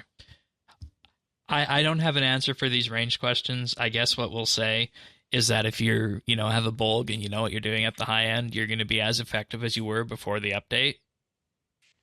But the other styles are going to get you that amount of damage with less effort. So, Yeah. all right. Let's just have a quick word here at the ultra high end. You sent me those hybriding videos, Bears. No reason, you said now, to lean into the Greco Hydrix Bolt spec at this point for adrenaline, given melee and all the adrenaline we have in game now. Yeah, I mean that's what my friends and I we did a lot of Solak before, and we were always like hybriding Solak was just it felt so right. Like just the transition phases where you did switch to melee, like people had just mastered the hybrid rotation there. So it was a lot of fun. And like when they started talking about this beta and we're like, oh no, they're gonna take away hybriding. Like it's a little bit faster kills, but like a lot more efforts. Like they're going to be lowering the ceiling for it. And I am so glad that they found a way to keep hybriding a part of the game. Um, and it's not some of the lame stuff. Like I would bring when I went to Select before, I would bring all three combat style weapons, and I would do an Incend or Jericho occasionally just to, like get some adrenaline, and I don't need to do that anymore. So I opened up some inventory space. Like I went down on my actions per minute because of it. So it's hybriding is in a good spot. I mean, I was so excited. I went to Raksha to hybrid, which I had never done before, and um, I had like a mage camp PR there, and within an hour of hybriding, I had a new PR, and I was like, "Oh, this feels really good." And like, it's not a clean kill. Like I have watched this video that is being shown now multiple times. I'm like, I could have done this better. I could have done that better, but it's still fun. And So I and think they did a good job with and it. is that enough of a skill expression at the ultra high end? I wonder, to keep the people happy who are upset about losing some of those more intricate interactions, because that was seen, I think, by people as a form of skill expression. Those high level, For sure. intricate interactions. To me, it is like I think hybriding is one of the more difficult things in the game because I mean I'm bringing maybe two Ceradoma brews and one blue blubber in that inventory, and like it is just surviving off soul split, and like you got to get used to not having food really. Yeah, and you But have a like whole once you get bar it there to down, do your swap. yeah, I'm wasting a whole bar to do all my switches. Um, but like once you get it down, it feels really rewarding, and like it is one of those things where it's like you can keep getting better and you see the results of you getting better, which is kind of nice. And I guess from that, when you look at everything that we got with this, at the ultra high end, is that too much power creep? Because I know that's something that always comes up, whether people be attacking that power creep from a game design perspective, or like we addressed at the top of the show, some people are not wanting that to expand upwards because they feel that in order to attain that level of performance through DPM, you have to effectively do that level of interaction with that. So obviously, I think there's some power creep at the top, but I think it's in the right direction based on everything we talked about in our previous combat styles of magic and melee. What do you think? Yeah, I would agree with Okay. that. I mean, with them kind of letting the whole reason like hybriding started was because it wasn't worth using melee outside of Berserk, Yes. and it really wasn't worth using Sunshine or using magic outside of Sunshine. So like, Right. and they kind of worked so perfectly together that you could switch between them. But now you can get away with just camping magic and still getting good times, or camping melee and still getting really good times. So like, I don't. It's really not even that much faster. Like I could probably spend a couple hours and get a faster magic camping kill at Raksha than I did the hybrid. Um, so like, it's good enough that it's relatively worth doing, but the effort wise, it's probably not. But it's fun, so that's why I do it. All right. And I guess the bigger thing for this, dude, does anybody here feel like any of your styles have lost any form of identity throughout this update? Because I know that's something that everybody talked about a lot when Necromancy came out, is that it just felt too bland and too generic. Or do the styles feel, reasonably well formed? As in, For myself, they're still fine. I mean, yeah, what I was love wondering. about melee is you do get up there, you get close, you're running around the screen. Like, with magic, you basically plant yourself in the center and you just rotate around hitting everything. And I'm talking on the Slayer side of things. With melee, you're sort of moving around. You're copying more hits, but you're doing more damage, and that's a good trade-off. And melee should be like that: big hits, big damage. I think they vary enough to make them sort of unique each in their own design. Okay, because melee is the ultra high damage number with the sub bleed type. Magic is crit based, and then you have the tanking option with Crypt Bloom and Animate Dead, and then ranged, as we know, is supposed to be the quick, rapid, lots of hit styles. So I think the identities exist there from my perspective at what I'll call mid to high level in Pern. Just to let I agree everyone with that. know, Yeah. I said I hadn't been down to Kree, so just while we've been on the show, I've been down at Kree. I'm coming nowhere near my PBs. Yet. You're not coming near them yet. Yeah. So you're doing worse. We'll get there. So you're doing worse. Oh, yeah. Well, basically, my PB is 19 seconds. Sorry, 18 seconds is my PB on Kree. I'm doing between 27 and 46-second kills. What style? That is using range, which is what you're supposed to use down here, and I am using the blowpipe, which is it's a T87 weapon.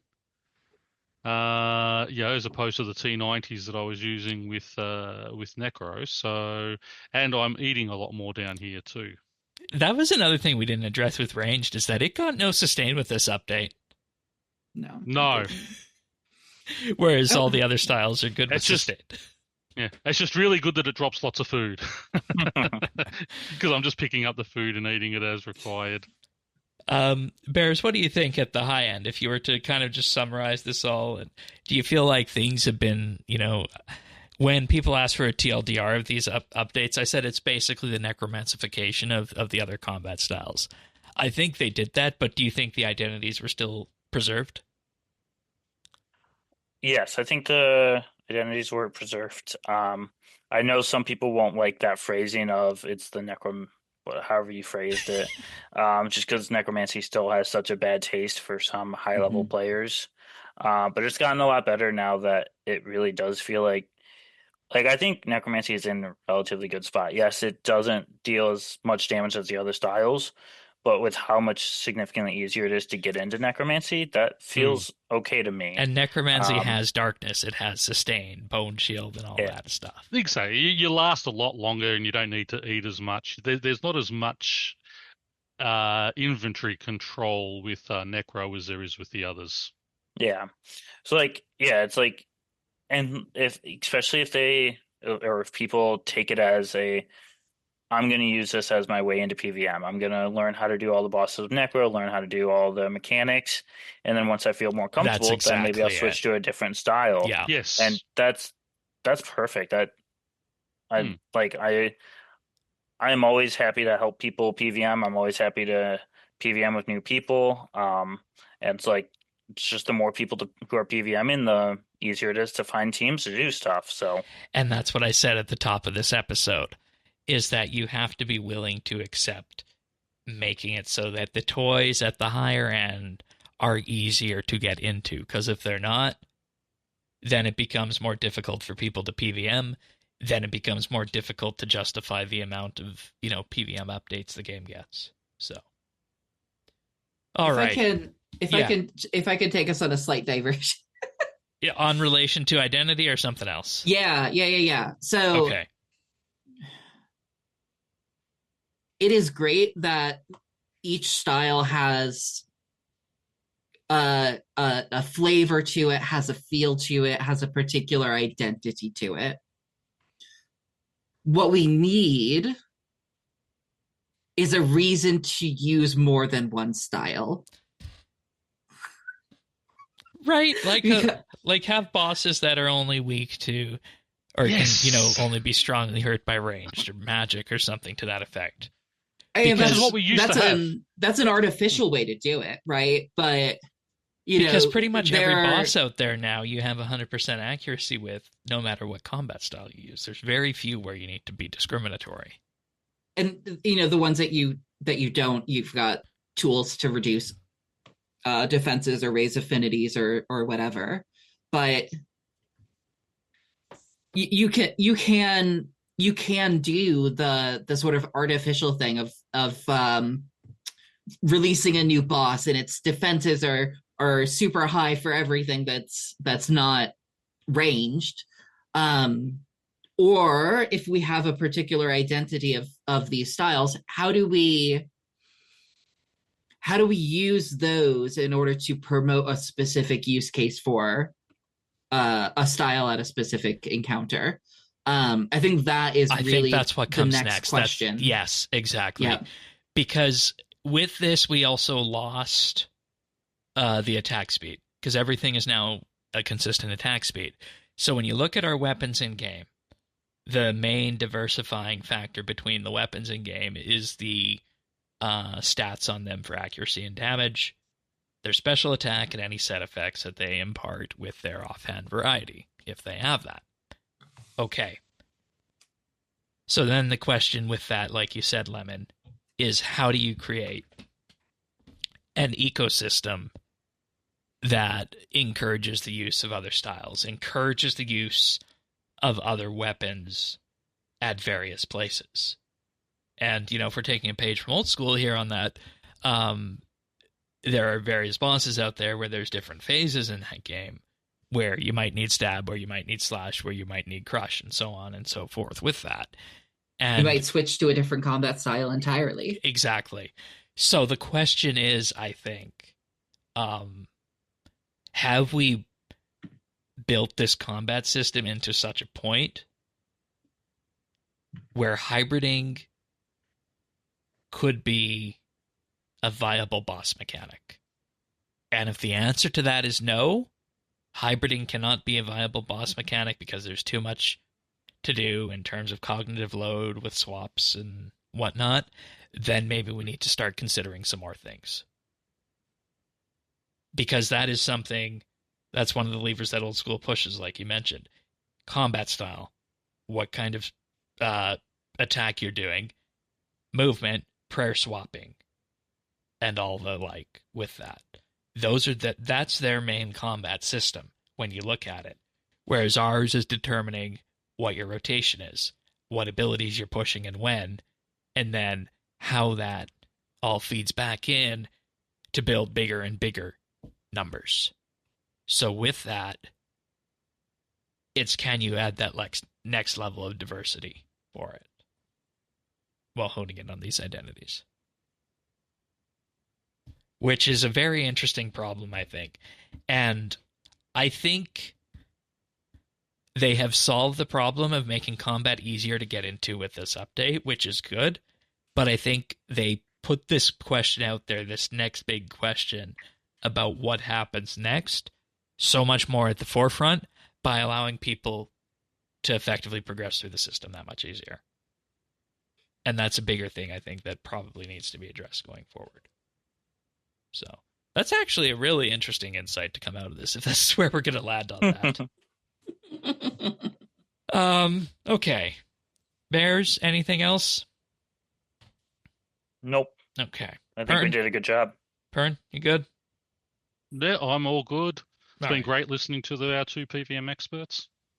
Lemon, you're a PVM expert. Apparently.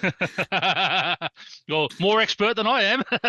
Things are relative. Things are relative. I would just like to state for the record here, as a PVM expert, that I have not completed any tier of the combat achievements. I have not done the easy tier. I have not done the medium tier. Whereas I have done easy and medium. So. I could. Me too. But I just don't want to go kill giant mole, you know? So anyway. That was a pain. Yeah, that one was a pain. All right. We have to talk about auras and the slight changes that came from that.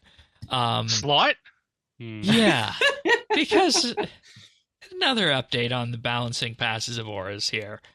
This... As to why they decided... My good moon's evaporating now. As to talk about this, the Vampirism aura was the #1 used aura by players each day. On average over the past month, it represents about 6.6% of active daily members. Legendary Green Fingers hovers around 4th to 6th most per day and around 2.7%, which follows the 0.3% for Supreme, which, Pern, fill us in why that is. You got to take that with a grain of salt, because people go for the legendary because it is the best one. You got the points, you build it up, and you get the legendary. No one stops at Supreme, you know. So the 0.3% of Supreme are the ones who just haven't got quite enough points to have unlocked the legendary yet. So yeah, You've got to compare legendaries to legendaries, not to lower tier ones. When it comes to 5-finger discount, this was the 7th most used aura per day, representing 2.7% of daily members. And the point they were making by talking about the numbers in this way is that they say there are many factors that go into this, such as what stage of the game the player is at or what type of content they focus on. But they hope that this highlights how they have to be mindful of these same effects being permanently available to a much wider net of players at their current power.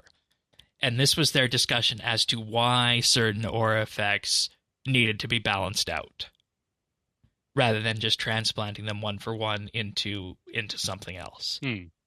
Because if you have... and that's a good thing. Right, because if you have only 6.6% of people who are daily active members using Vampirism, but you expand this out to a much wider net of people, its power becomes relatively that much stronger.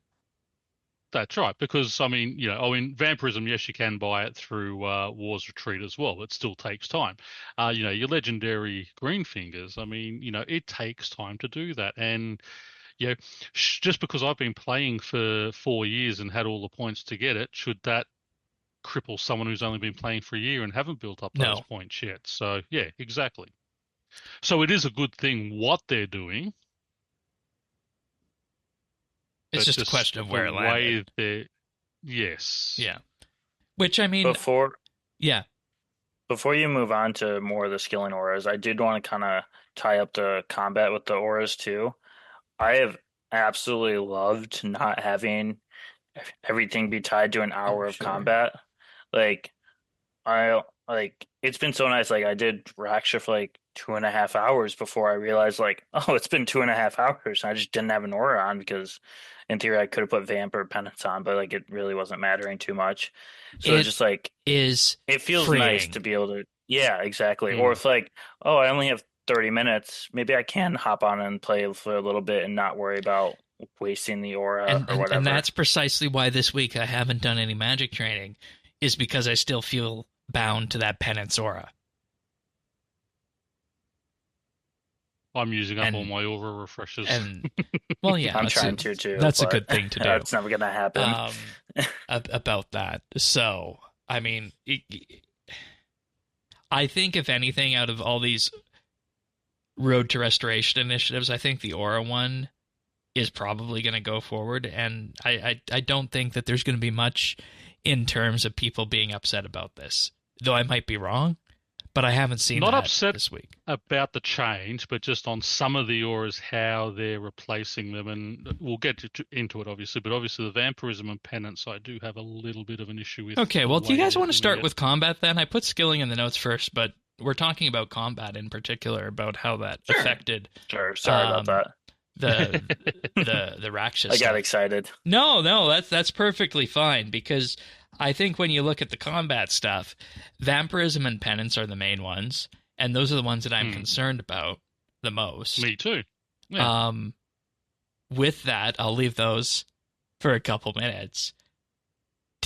Did anybody here use Salvation, Harmony, or Corruption? No. Those are the ones that are used for Vyres. Yeah, okay. They are used pretty frequently. Okay. I didn't even realize that. I've never used them at Vyres. They restore your prayer point based off of prayer XP gained. Okay. So with that, they're going to be adding infinite free prayer. They're going to be adding that to the Sun Spear. Instead of giving it 10% per 500 prayer XP, they'll make it so that it gives prayer restore on each Vyre kill with a 0 to 5% restore. And to unlock the effect, get ready for this one. Players will need to cremate Vyres in the Columbarium. Every 50 Vyres created will give a plus 1% restore up to a maximum of 5% with 250 cremations. Everybody just loves that part of the game. Boo. But we've already done, I mean, hopefully we don't have to go back and do it, but I mean, those of us who have already done it to upgrade the Sun Spear anyway, I mean, you know, you're doing that anyway to upgrade your Sun Spear, so... You get a damage buff, and that's also part of the area tasks. Yep. Oh, it's part of the area tasks? Okay, then I've done it. Yep, certainly I think it's 500? Yep. 500 for the area task, correct. Yeah. Wow, I have no memory of doing that. And I have Taskmaster. A long time ago, I'm sure. Yeah. You just like to shut that out because of your temple trekking. And the Dominion Tower. Oh, yeah, and your Dominion Tower. But anyway, just going back to Vampirism Penance. Yeah, okay, let's do those then. They were adding one as a new aspect that's unlocked in the ancient spellbook is Vampirism, and then Penance is going to be going to the normal spellbook. So now you've got to keep swapping spellbooks when you want to swap these over. And you can only have one aspect at the same time. Yep. Rune cost, I don't mind any of them except the cost of the soul rune. You're basically forcing people, because there's not a lot that drops soul runes that I can think of, so you're forcing people to basically nut out 90 rune crafting, as well as I think it is completing every quest in Menethos to You unlock. can buy 100 soul runes a day at Baba Yaga's alley shop. And 100 is not very many. Magic Guild. No. For 300 total. Well, that's it. 15 soul runes is required for penance, so you know. This is actually a really great point, Pern. That I had not looked at the cost of this. Vampirism and penance are posited as like mid-game buffs primarily. Yes, and We'll look at penance because that's the one that costs more. 15 soul runes for penance for 12 minutes. For 12 if you can minutes. only get the 100, 300. 300. Okay, that's a little bit better. But that's what 5 times an hour, so you're looking at 75 soul runes per hour. Which is upkeepable, depending on how much you play. But soul runes are like the one rune that's that is generally difficult to upkeep. And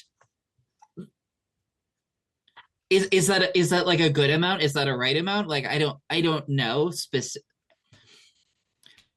See, I was looking at it from the perspective of it's good that this main, has cost, so. and that it is good that there is enough of a cost here that it's worth talking about. And I don't necessarily know that it's a problem that this might get limited, even if that is something that will be frustrating, right? It will be good for the skillers for money making, I guess. But here it is. I mean, basically, you need to obviously access the soul altar. So you need to complete the Fight Club quest and have 90 rune crafting. Otherwise, yes, you can buy them. You also need to get a soul talisman to access that, and that requires 105 Slayer. What about wild magic? The wild magic Can we get a invention new perk. Yeah, the No wild wild magic runes. exists. Oh, I was still on the PVM. I said wild magic, wild runes. Yeah. Didn't we get a new source of soul talisman recently? Yes. Oh, the master Well, mages. Oh, okay, yeah. Oh, okay. But I that's did not know still- that. It's Well, 106 what thieving's thieving. that? It's Yeah. 106. Well, yeah, so it's either 106 thieving or 105 Slayer that you need to be able to Yeah. even access the soul room. Or you can get 5 a day if you've, but no, you can only do that if you fed a talisman to it anyway. So yeah, so I mean, I love what they're doing with it, but I just think the soul rune cost. Again, you're limiting the mid-game player. You are making it a high-end,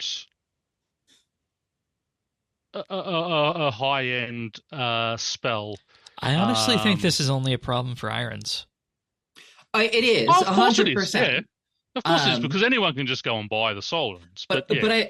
I don't think that's necessarily a problem. Penance is very strong, right? What penance enables is extremely strong. The same with vampirism, but to a much lesser degree. And I think we have become accustomed to it essentially having no cost. It's like, yeah, you have to unlock the aura, etc., etc. But like, yeah, I want to say people have become accustomed to in the game is having the ability to unlock every passive and have every passive active at the same time if they want. Yeah. I know some people are going to be upset about these being aspects and you only being able to choose one of them. But I think that's interesting game design. But when they say this will be aimed as a mid-game unlock, but you're locking it behind high-end content, unless you're going to be spending your GP to buy them all. As I said, great for us skillers. And it doesn't bother me. It doesn't bother me on my Iron Man because I mean, obviously, I have all that unlocked and soul runes. But I'm just looking at as a general thing for that mid-level player that you're trying to attract back, that they're not going to have access to this. Yeah, not to like get up on a soapbox about how everything is connected and trying to make one change necessarily has cascading impacts on other things, but like there's a conversation here that we're not having about like the purpose of rune crafting, the broader use of runes in the game, like all those sorts of things. Maybe that's an economy that will emerge. Yeah. But again, if we're looking at irons in particular, yeah, it becomes very difficult there for that. Yeah, I mean, all that might be needed to solve this frustration. Again, the shops exist and that may or may not satisfy your needs, but it's like adding them to like a mid-level Slayer creature. Let's see. Soul Runes dropped by Normal Carapac. Abyssal Lords. Again, high end. Spiritual Mages. 133 Slayer. Oh, sorry, Abyssal Lords are 119 Slayer. Yeah, spiritual mages, depending on what you consider mid-level and what you consider. Yeah. I don't know what the quantity is. I mean, it's a terrible Slayer task, so it's like, It's a terrible Slayer task because of all the other creatures. The Darkmire Magic Stall has Soul Runes. Yeah, 117 thieving. Yeah. And beyond that, they drop in like single-digit amounts from most things. Right. So right. They primarily drop from old things that were from a previous era where Soul Runes were special. Did an update to deliberately remove runes from drop tables in order to create value for rune crafting as a skill. Well, which is fine, but I didn't actually realize that you could get them in shops. So, I mean, that does make I mean, it's 300 a day. But if you're using magic and you want to use high-level magic and Sight Fear, that's not enough. That's not enough. No, of course not. No. So. But then if you are up using Insight Fear and all that, you probably would have already taken your rune crafting up to be making your own anyway. Yeah. Anyway, our group Iron Man will be okay because I can provide them all. Poison Purge will be going into the anti-poison totem. Again, I never used this aura. No, me either. Fine. What's an anti-poison totem? Oh, is that in the? It's from Dungeoneering. It wasn't offhand. They're moving it to a pocket slot item. Provides immunity from poison when equipped, and they're changing it so that it will. When you also are using an anti-poison potion, it will heal you. This is used at like 2 or 3 specific use cases, which was like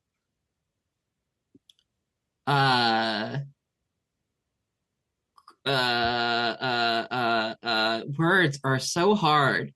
The Scaborites that were added this past year. Those are a big. Wouldn't Venom Blood have just basically? Venom Blood will negate the poison, but the healing from it is the thing that was particularly valuable. Oh, it healed as well. Okay, I did not realize that. Okay, so that being a pocket slot item, that might make it. I think this is a neat solution. They also say that this was originally planned to be removed, so there is some back and forth on what people have said. So, Desert Pantheon. And the Might of Het effect from this aura will be transferred over to the Totem of Auras. So they said the feedback on the previous design for the Totem of Auras giving skilling effects was that the level requirements were too high for the benefits they gave. They say they still want to do something with the Totem of Auras with this update rather than outright removing it. And they see its requirements as suitably high for the Might of Het effect from the Desert Pantheon aura, which was an effect you expressed wanting to keep. So this might be renamed something like the Totem of Vitality. Yeah. So they're dropping the Totem of Skilling that they were originally talking about. Yeah, which I take. I think so. The Might of Het was a buff that would give you increased life points for a period of time. The way that it functioned on the aura was always a little bit clunky and awkward. For one, you only had so many charges to use per day, which was annoying. Yes. And also, you had to wait for it to run out before you could pop it again, which was always frustrating. Like if you had, I don't know, like just the way like your kills lined up or something. If you ended up, like finishing a kill at like 58 minutes on the hour, you have to either go without for a while or wait around for it to run out, so then you could use it again. And that's the whole thing that is liberating about getting rid of auras. Yep. So, Yeah. Overall, it is a very, very good thing. Yeah. All right, let's talk about some yeah. of the skilling changes then, because those ones are here, Yep. and I don't think those are as No. polarizing here for this. Now, can I talk about vampirism real quick? Yeah, what did we miss?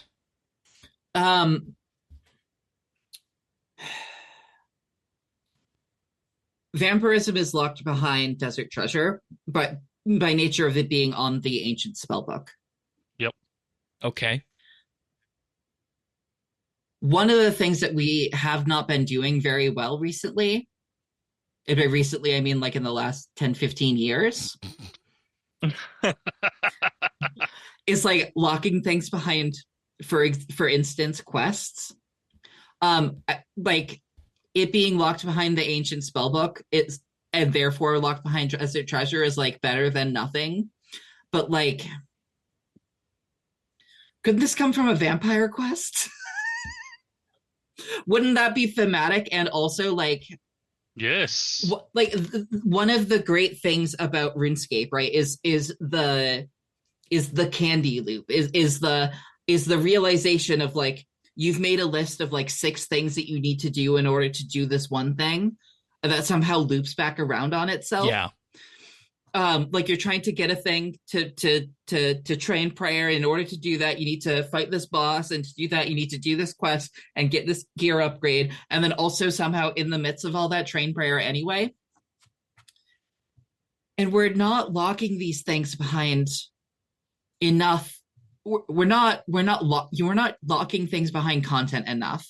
Like this was a deliberate. The old school approach would be to lock it behind the vampire finale. Yeah, and it doesn't need to be the finale, especially right with this intended to be a mid-level update. If this didn't need to happen right now, which it does for obvious reasons, like the Haven Hearth questline is going into Vampirium at some point, right? Yep. That would be a fitting place to put this. Now we're not going to wait that long, and maybe when that comes out, we could retrofit this to have that lock. Or also we could just put it behind Branches of Darkmire or something, right? And generally speaking, we need to be doing that more often. Penance, right? Like why isn't Penance locked behind like Slug Menace or something? Quest. and or Saradomin Quest, or like, the something thing I'll thematic. say about that is that you can do this, but I think if it's behind something that is a huge, huge tree of quests, I think that's overly encumbering, and maybe Sure. not the But that's best thing. what you're doing. That's what you're doing with vampirism. I'd love to hear Tannis's take on this, because he's one who will use vampirism a lot, doing his Slayer and such. Yeah. Now he's going to have to do questing to unlock it. So how's he going to feel? How's he going to feel about doing that? Yeah. This is like very much an issue where the first hurdle of this is like the big threshold to get over. And, it's like if you wanted to lock something behind, just to like pick an arbitrary long quest chain, like lock it behind Sliske's endgame, like wouldn't be appropriate, because that is a lot of quests.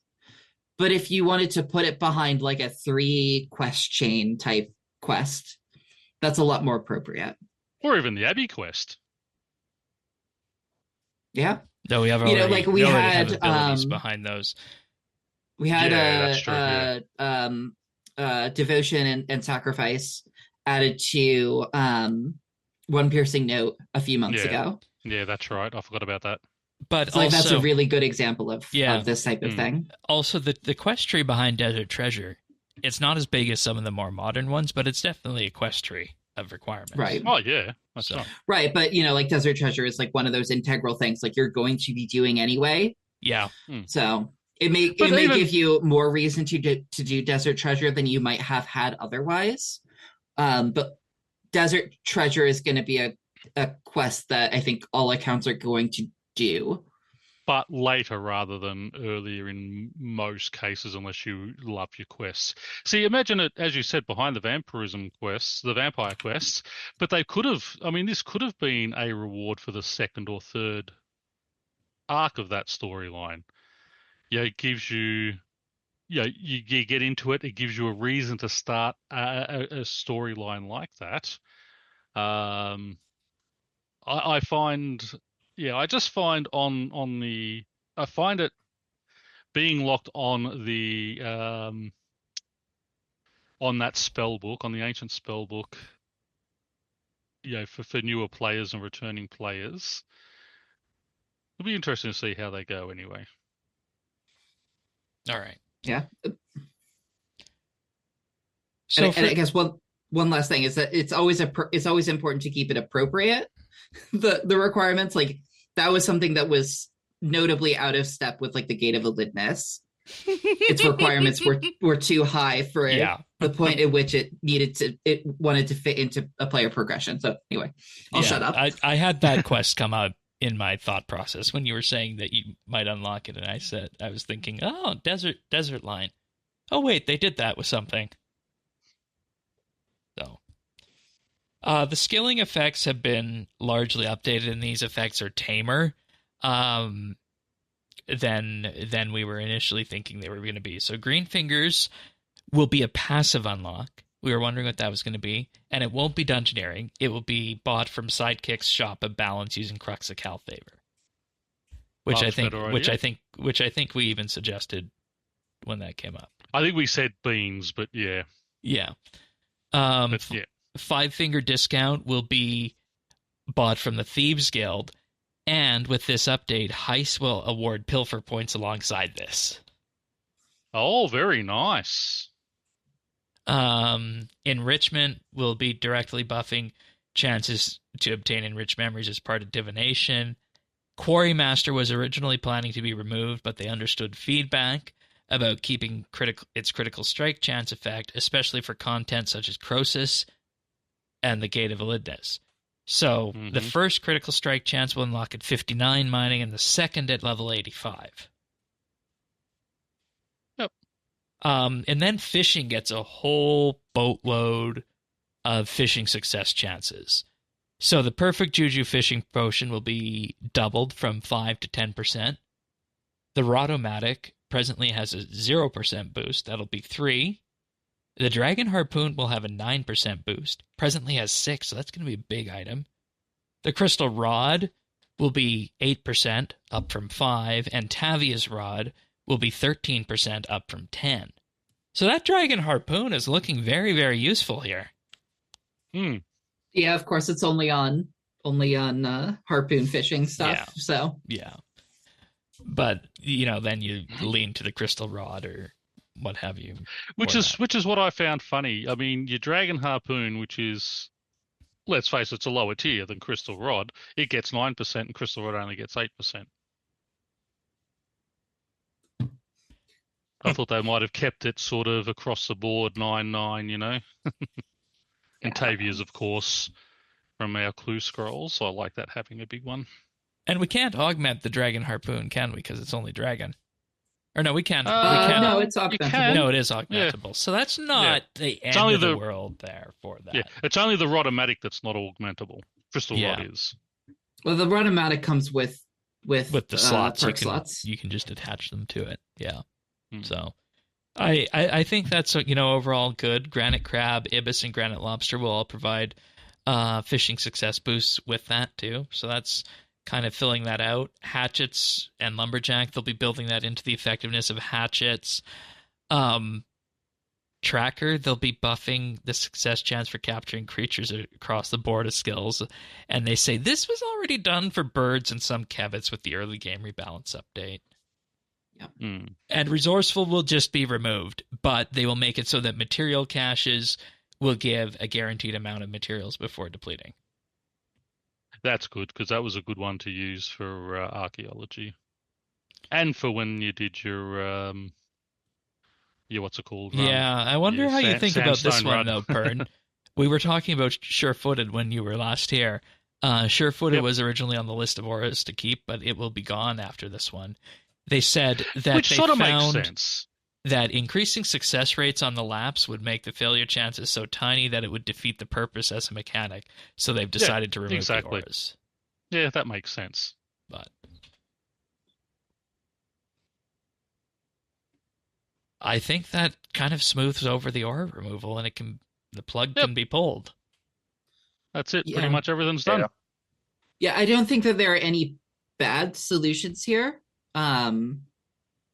It's a lot better than it was the previous week, leaning on the relic system and everything like that. Yeah. Like I think the worst solution is like probably focus siphoning, because like knock-on effects with cost of things in the runespan points and point accumulation in runespan and all of that sort of thing, like that's the worst solution here. But like buff the base skill, add an unlock to a shop here, buff some familiars, like great. They got rid of the stupid totem of skilling, which like that made me so mad. That's great. Love to see it. I'm just trying to think of where you would put these effects if you were putting them in old school, and if that is kind of the design that you lean on here with this. I mean, I don't think you would have them in old school is the thing, right? Yeah. So it's just like a fundamental difference of philosophy of skilling over there, where for better and worse, we've had through auras and other places, just, like this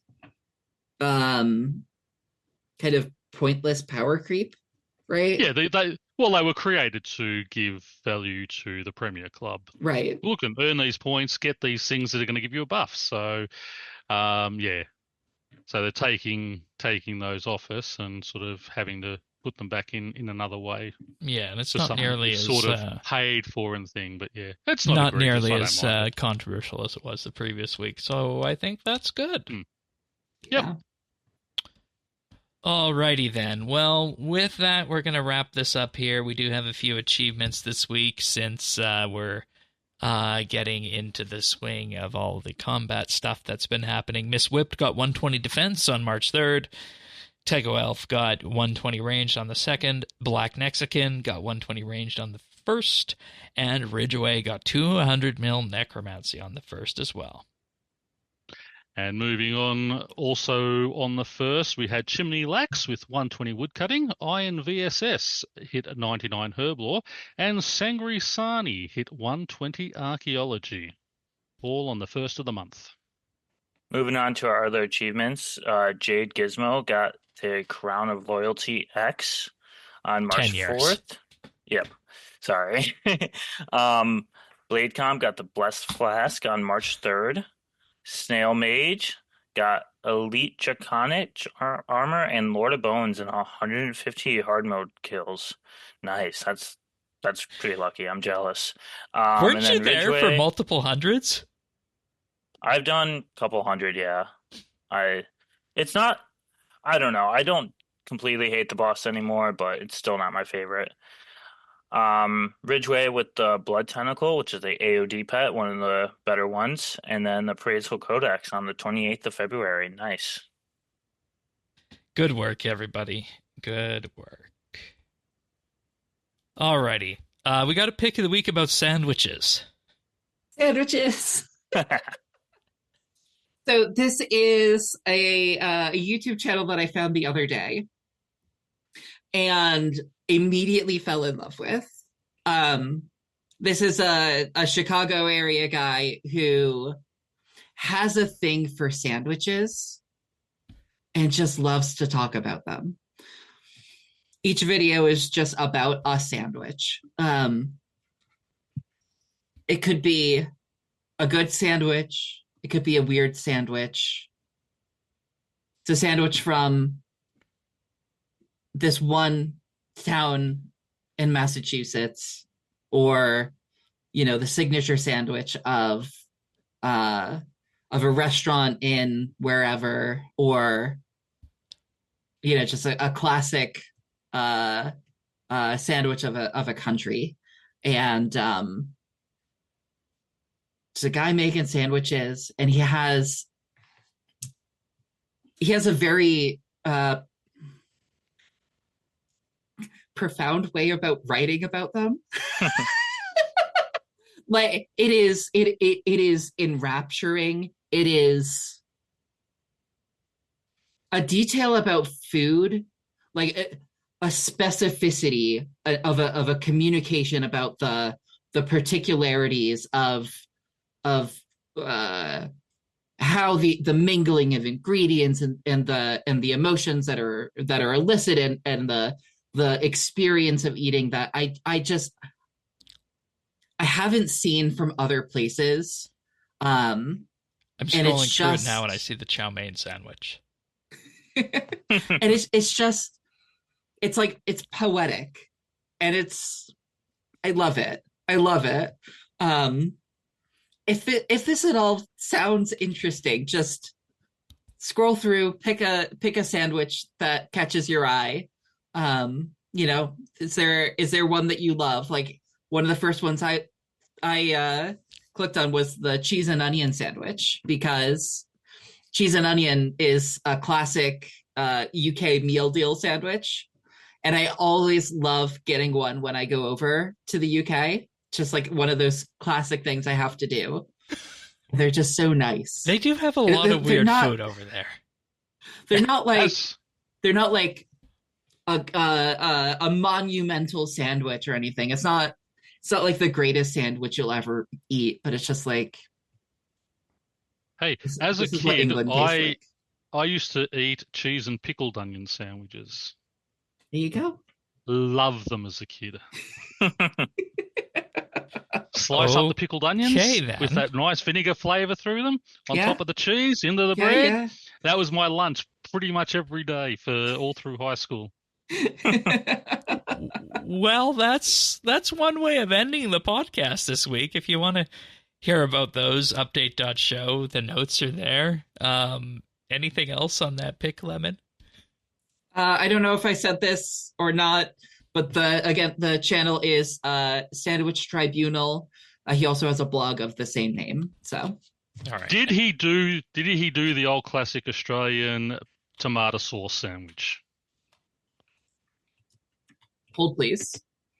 Not on YouTube. I don't know if it's on the blog or not, which has been running for many years longer. But there are a lot of sandwiches to get through.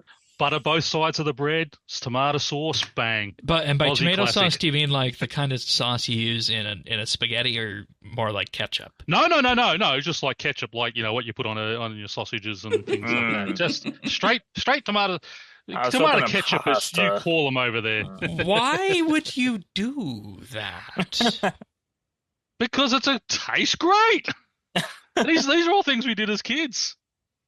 And you put nothing else aside from just two pieces of bread and then ketchup in the middle of it. But you got to butter the bread, both sides, and then, ketchup in the middle. Beautiful.